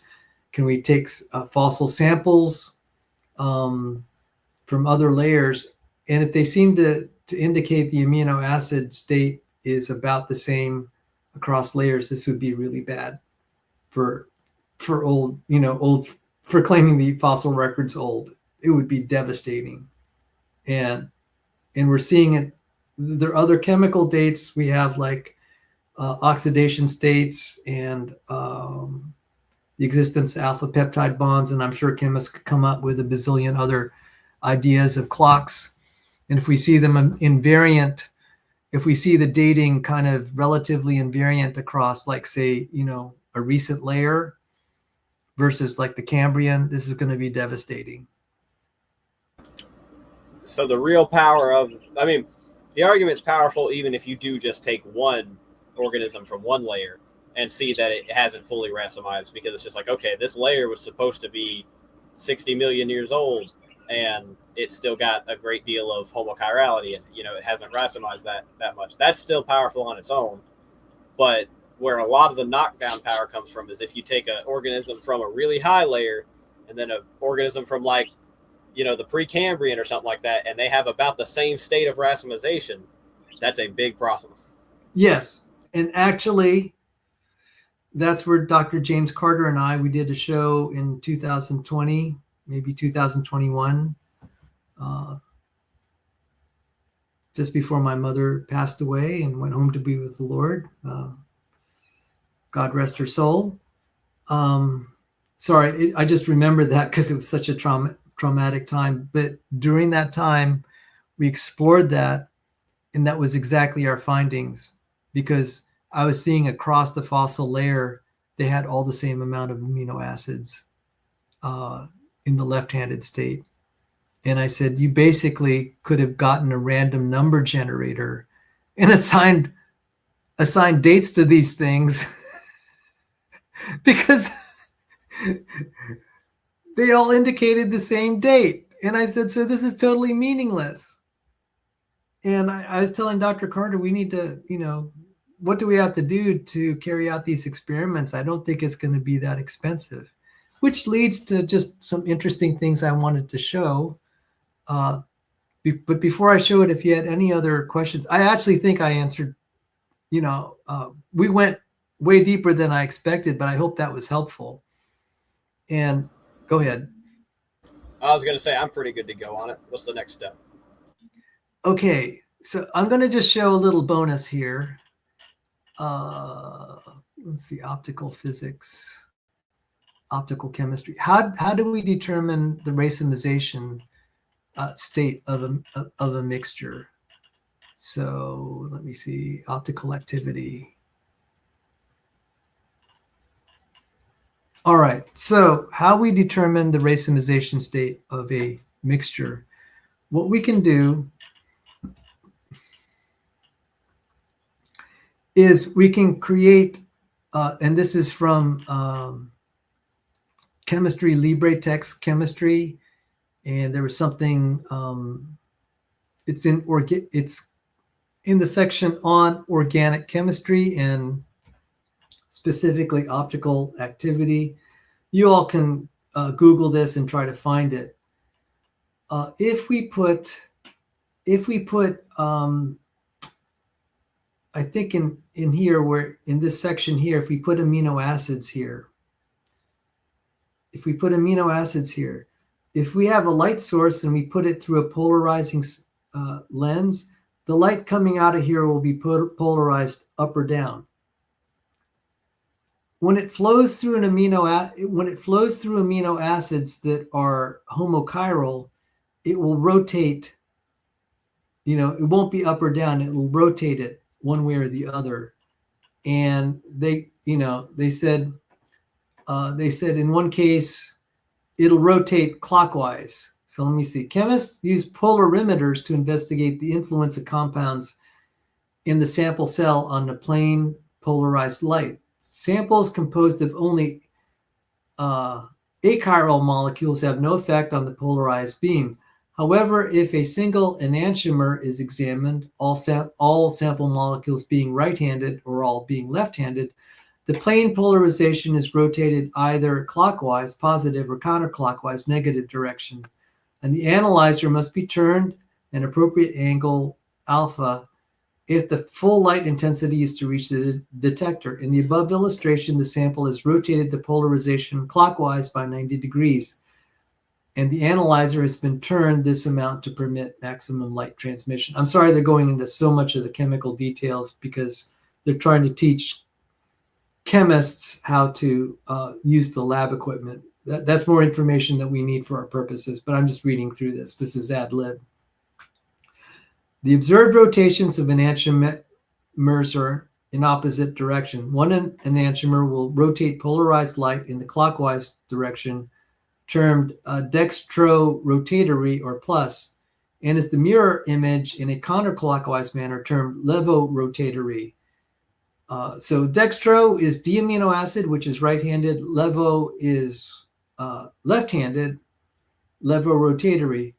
The prefixes dextro and levo come from the Latin dexter, meaning right, and levus for left, and are abbreviated D and L respectively.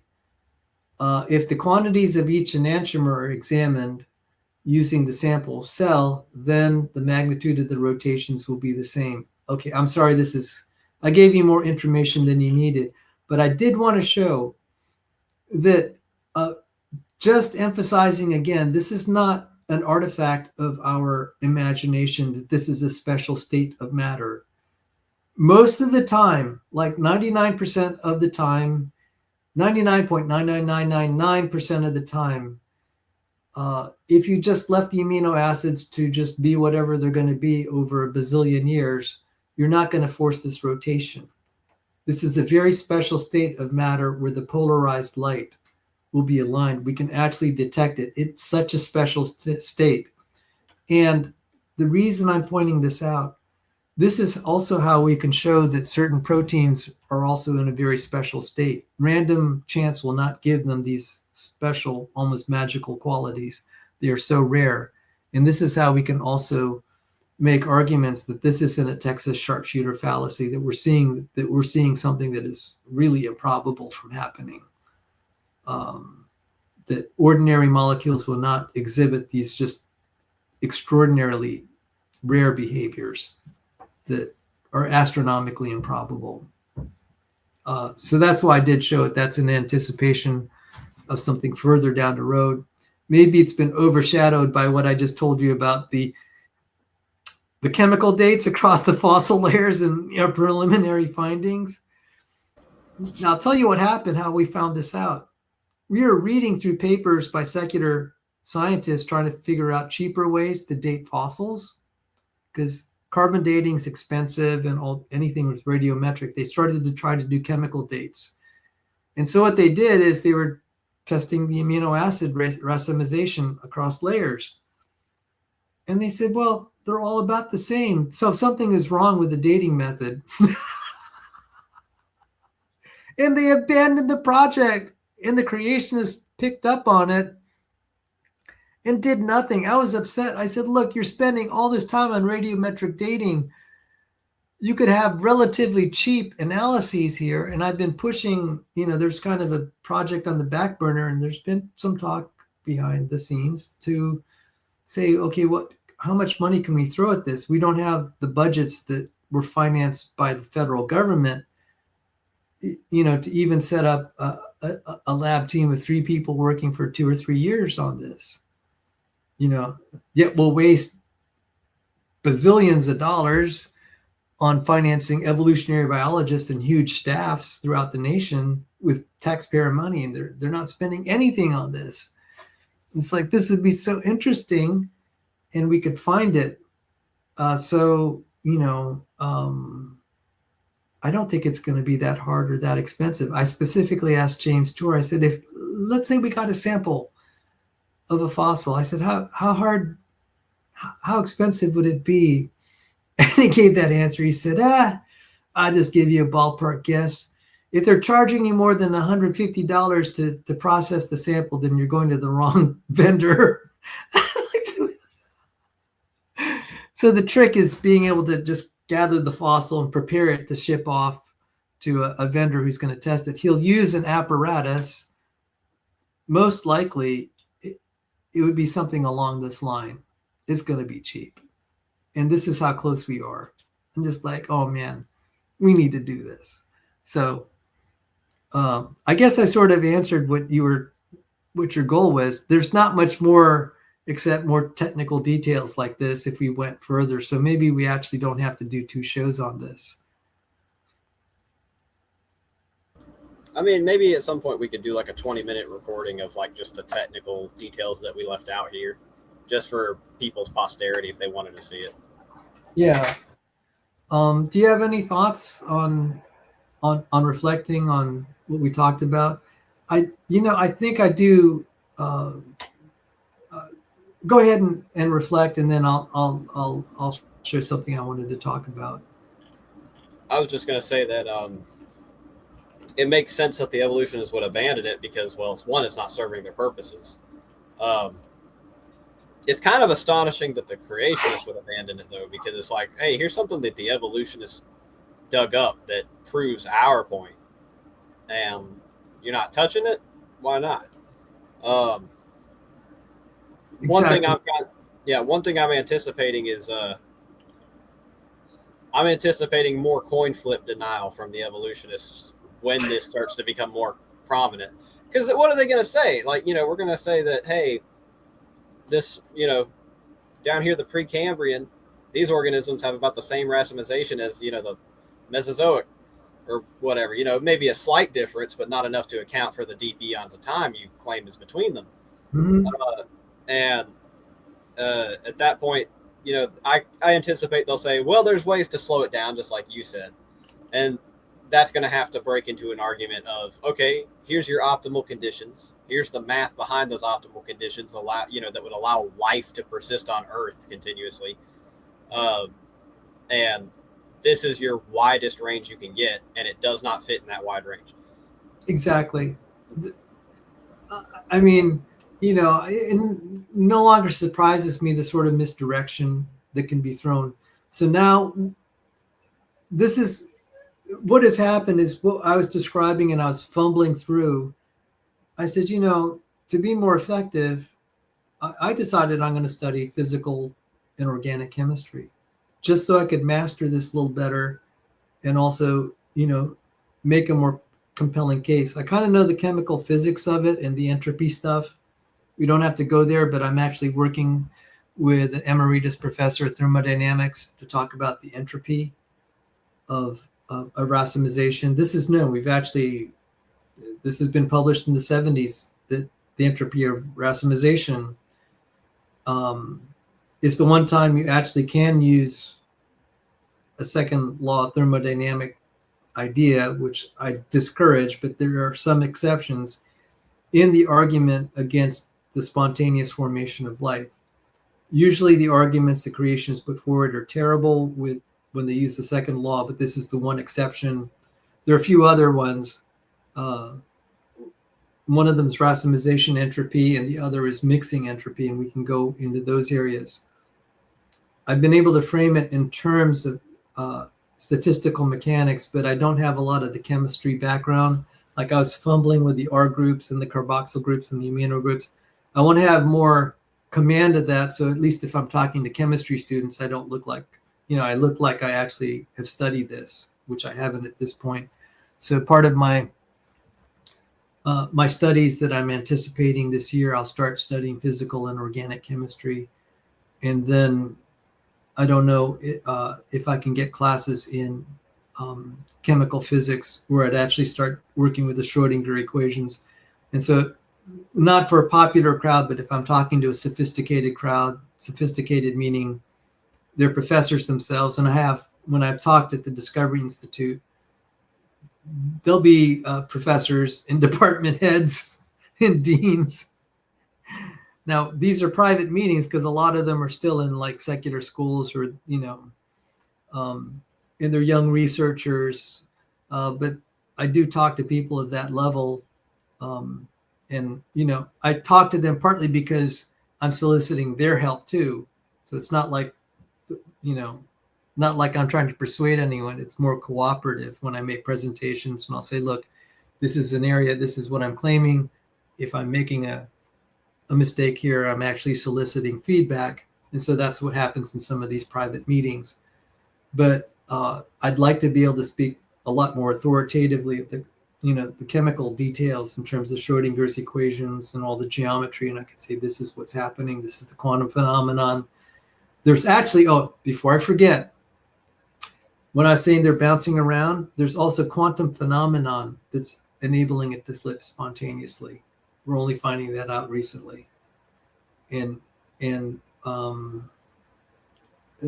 which makes it really bad for the origin of life researchers. There's just no way you're going to fight that. There's an inherent randomness of it flipping. So this is like you have, we're talking about coins on a table. You're actually having the table. It's like you're shaking the table constantly, or you're taking a hammer and hitting parts of the table underneath. You cannot.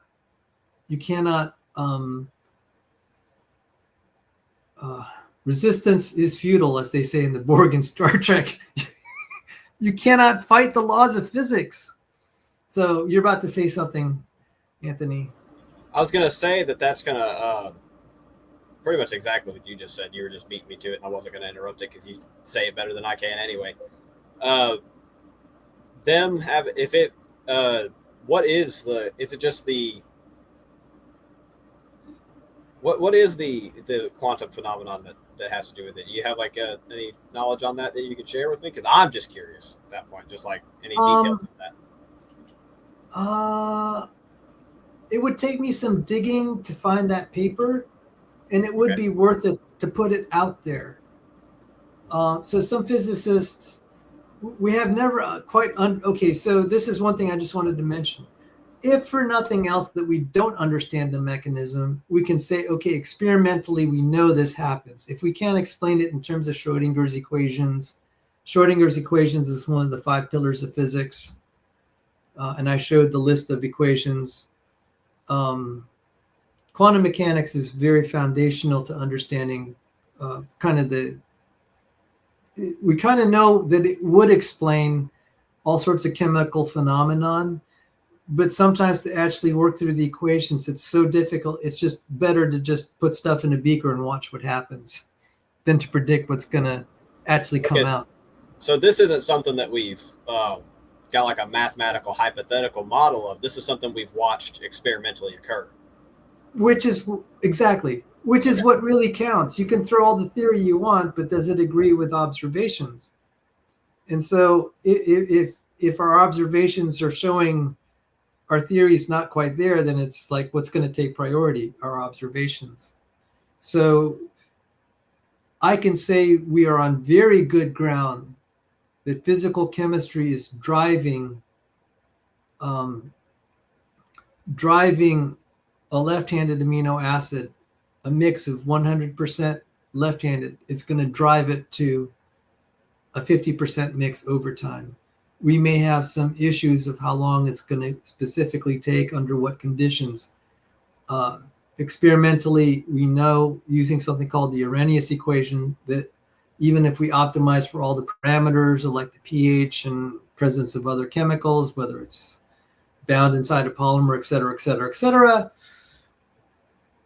it's going to affect the rate, but there's only so much you could do. It's just like, well, you have an ice cube here on a hot day. Well, you can insulate it, but it's still going to melt eventually. The insulation alone is not going to prevent it. And so, but we know experimentally that this is what's driving it. And so now I'm just going to have to pick on Dr. Dan again.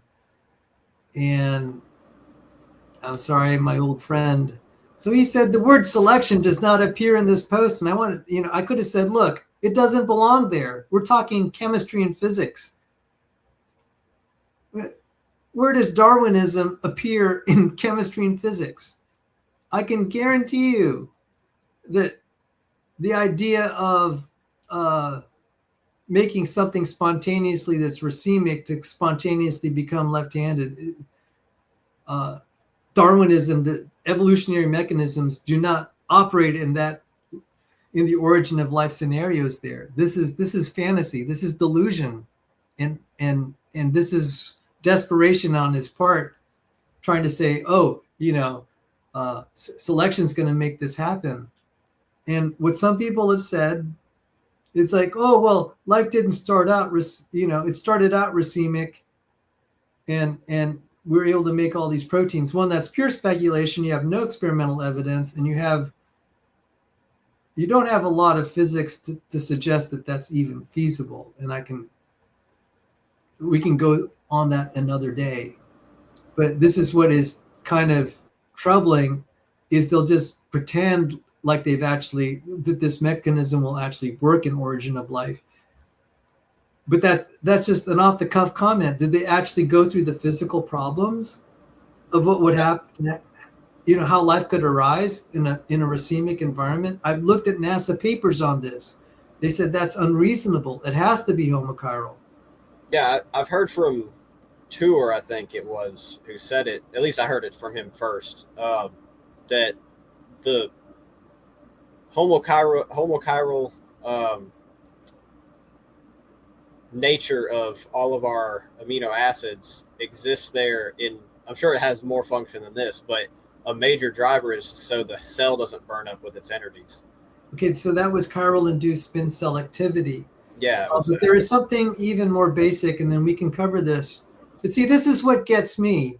This is Brandolini's law. So what Dr. Dan here he threw a Brandolini's law. He's suggesting selection does not appear in this post, in that it should. I'm going to have to invest a lot of time to show why that idea is ridiculous. But I have to go into chemical physics. I have to go into protein biology, why this is nonsense. I'm going to have to go into biophysics. See, this is Brandolini's law in play. You would think to the uninitiated, they may think, he's doing this for the sake of the people on his side. They'll say, yeah, see, Dr. Dan refuted you like that. I'm just like, no, he didn't. But it's going to take me 40 times more effort to show why he's wrong.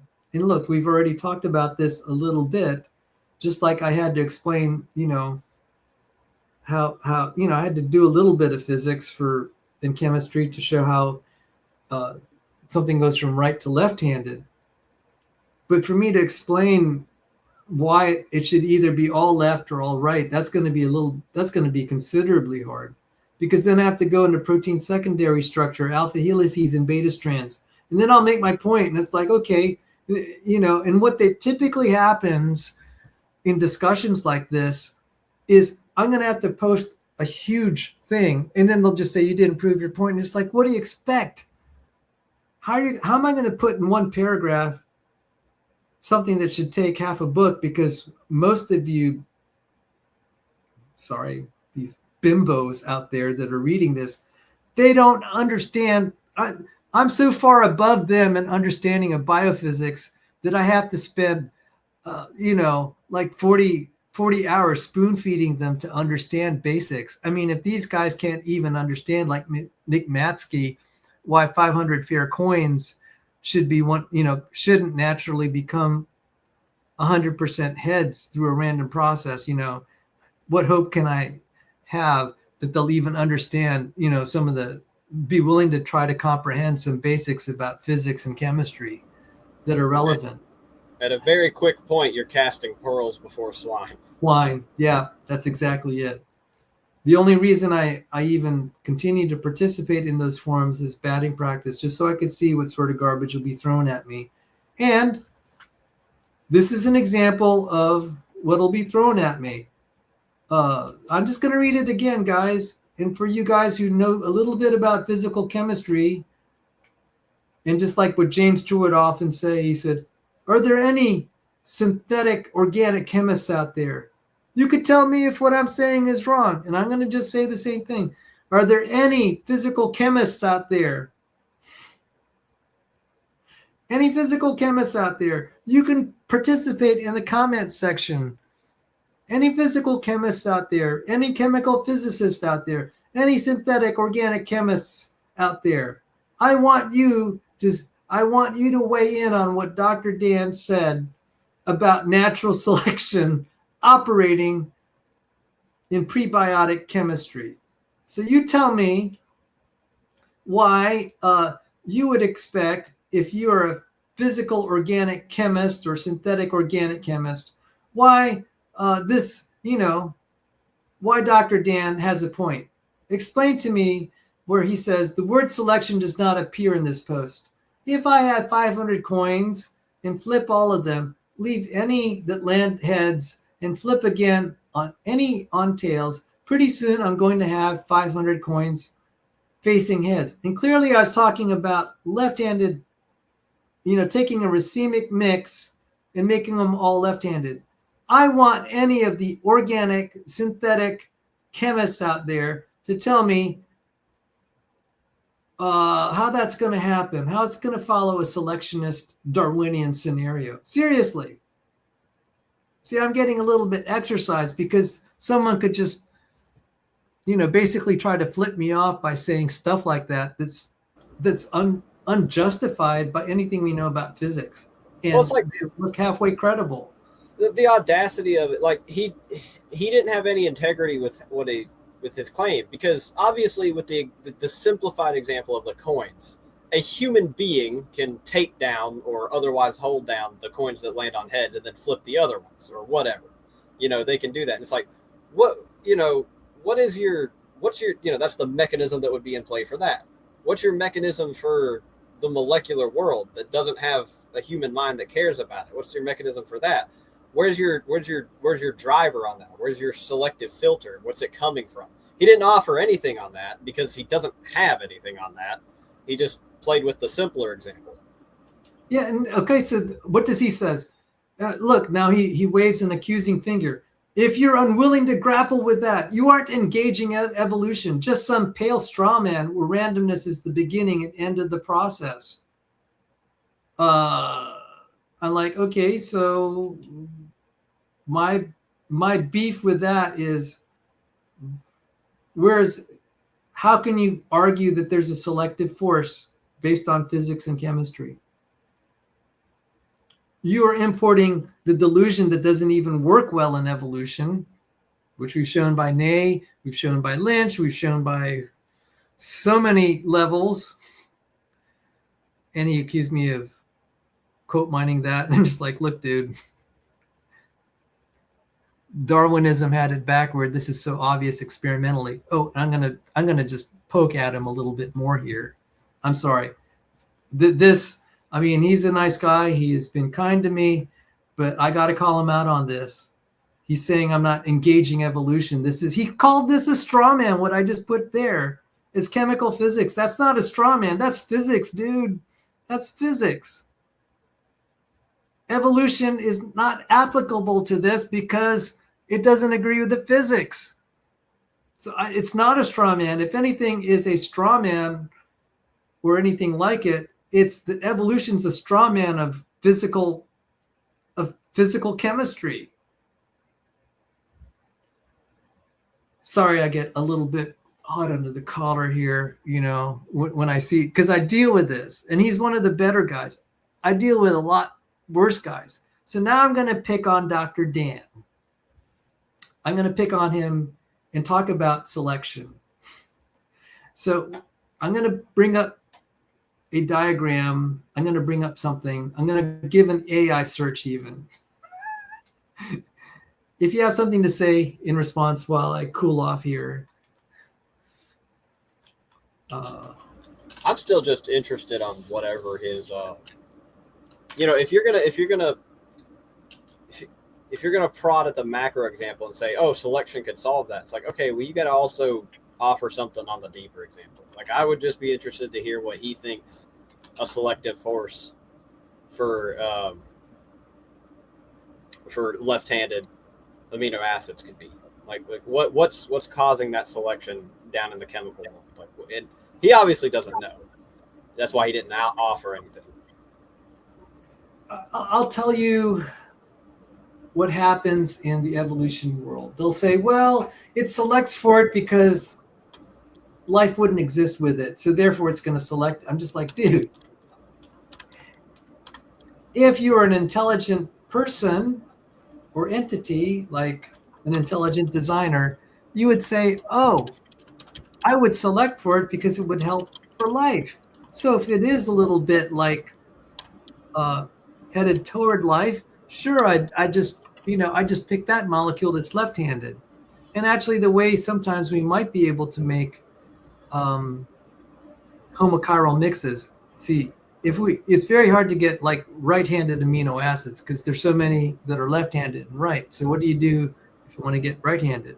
I actually don't know the process, but one way you might be able to do it is if you have a mix of left and right hand, there's some very difficult filtration processes where you can get just right-handed. So you're unmixing it, you're purifying. So there's one way to do it, again, with an intelligent chemical setup where you have all this machinery to help you purify and get your right-handed amino acids if that's what you want.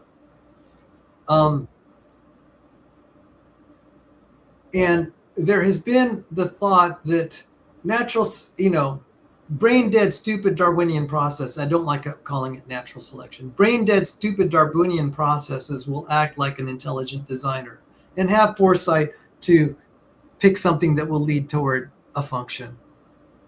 There's so much of this nonsense thinking that they believe physics has to conspire to try to build life. Because Darwin has ingrained this idea that his process will, act as if he believes a brain-dead, stupid process will behave like an intelligent designer. Darwin specifically based that when he was seeing selective breeding. Selective breeding is intelligent selection.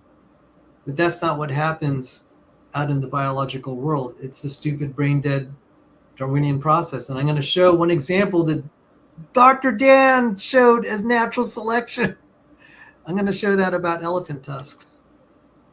So I can understand where he's coming from. He's so steeped in the Darwinist mindset, even after it's been repeated to him numerous times, that it doesn't work even anywhere remotely like an intelligent designer with foresight toward a goal.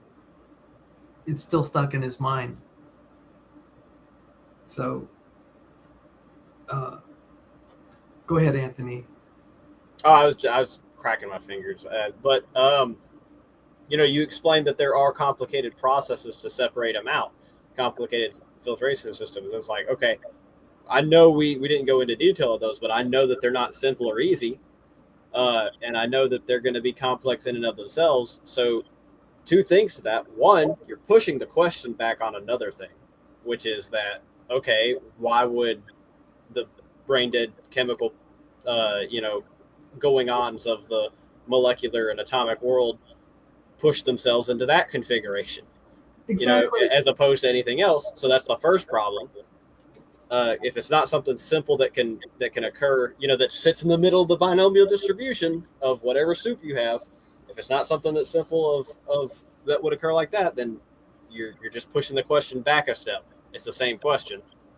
But then after that, it's like, okay, let's grant it to you. I'm not even going to pretend that it happened, but let me grant it to you. Let me give you the separated ones.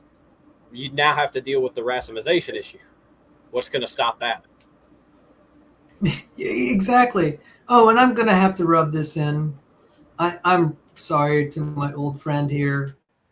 I mean, I normally wouldn't beat up someone who's been so cordial and kind to me, but this is like war.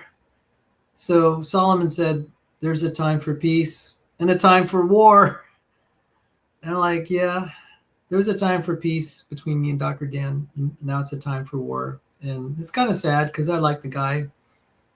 But I made a YouTube video specifically where he couldn't get his chemical physics correct. And I'm sorry to rub this in, Dr. Dan, but you're talking way out of your depth. And this is where, he keeps trying to pull rank on me. He said, well, go to a peer-reviewed conference, try to get it peer-reviewed. And I was like, you guys know less than I do. And that's not saying much, which is terrible. I mean, if I understand this, and I'm not even very senior in chemistry, I'm not even very junior in the chemistry world, and the evolutionary biologists are so much lower than I am in understanding this, I said, I don't want them as my peer reviewers. There's no way I would want them reviewing my work. It's going to float over their head. So I happened to two videos where I showed Dr. Dan got basic biochemistry wrong. And this is one of the videos here. Dr. Dan gets basic biochemistry wrong. And I took umbrage to what he said while attempting to discredit me. He did this before. And I spent 42 minutes. Again, this is Brandolini's law. He said, amino acids don't racemize in proteins. And I took him to task. I just started walking through peer-reviewed papers that showed this was totally wrong. What was really, really funny, because he was saying amino acids in proteins don't racemize. Oh my goodness. I went through all the papers here. It was embarrassing.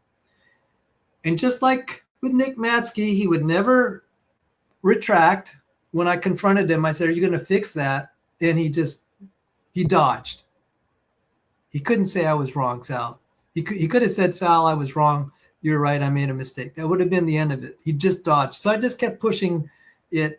And then what was really funny was the other Darwinists in the Reddit forums were totally backing him up. And it was funny. There are 4 people that were backing him up on that false claim. It was hilarious. They're just like Nick Matzke and all these guys just, they're running away from reality. I'm just laughing. I said, look, this is like the old debating about coin flips and 100% heads. I'm just like, look at all these papers. This is basic biochemistry. You're arguing with me on stuff that is obviously in peer-reviewed papers on basic biochemistry. And I was just laughing.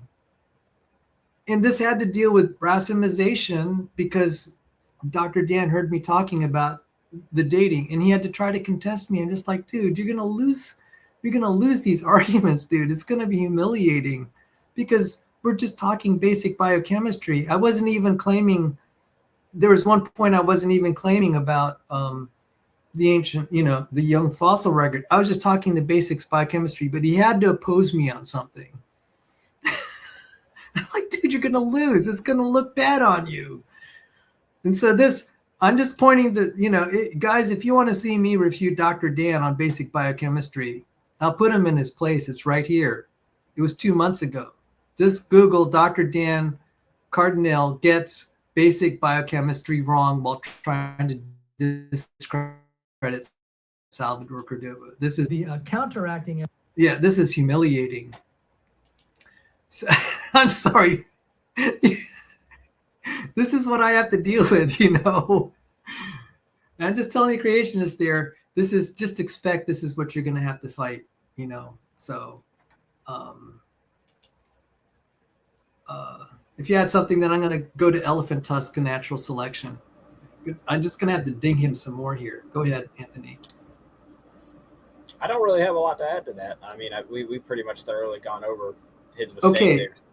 So we were in a debate, a 2-part debate in the summer of 2020, 2-part debate on modern day debate. And we'll wrap up shortly because it's past midnight. Oh my goodness.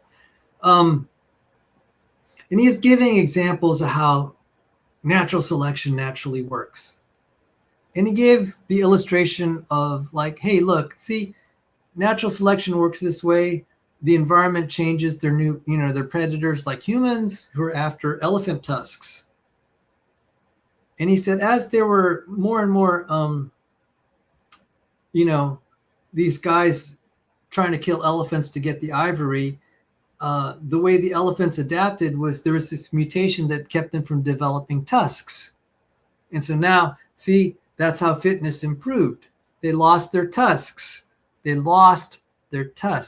So remember we were talking about how evolution, remember the whole thing about the lion reductive eating filters. Yeah, the reductive filters. So, and he was trying to say, see, that's a beneficial mutation. Losing the tusk is a beneficial mutation. Natural selection works just like Darwin said. And people were like, yeah, bravo.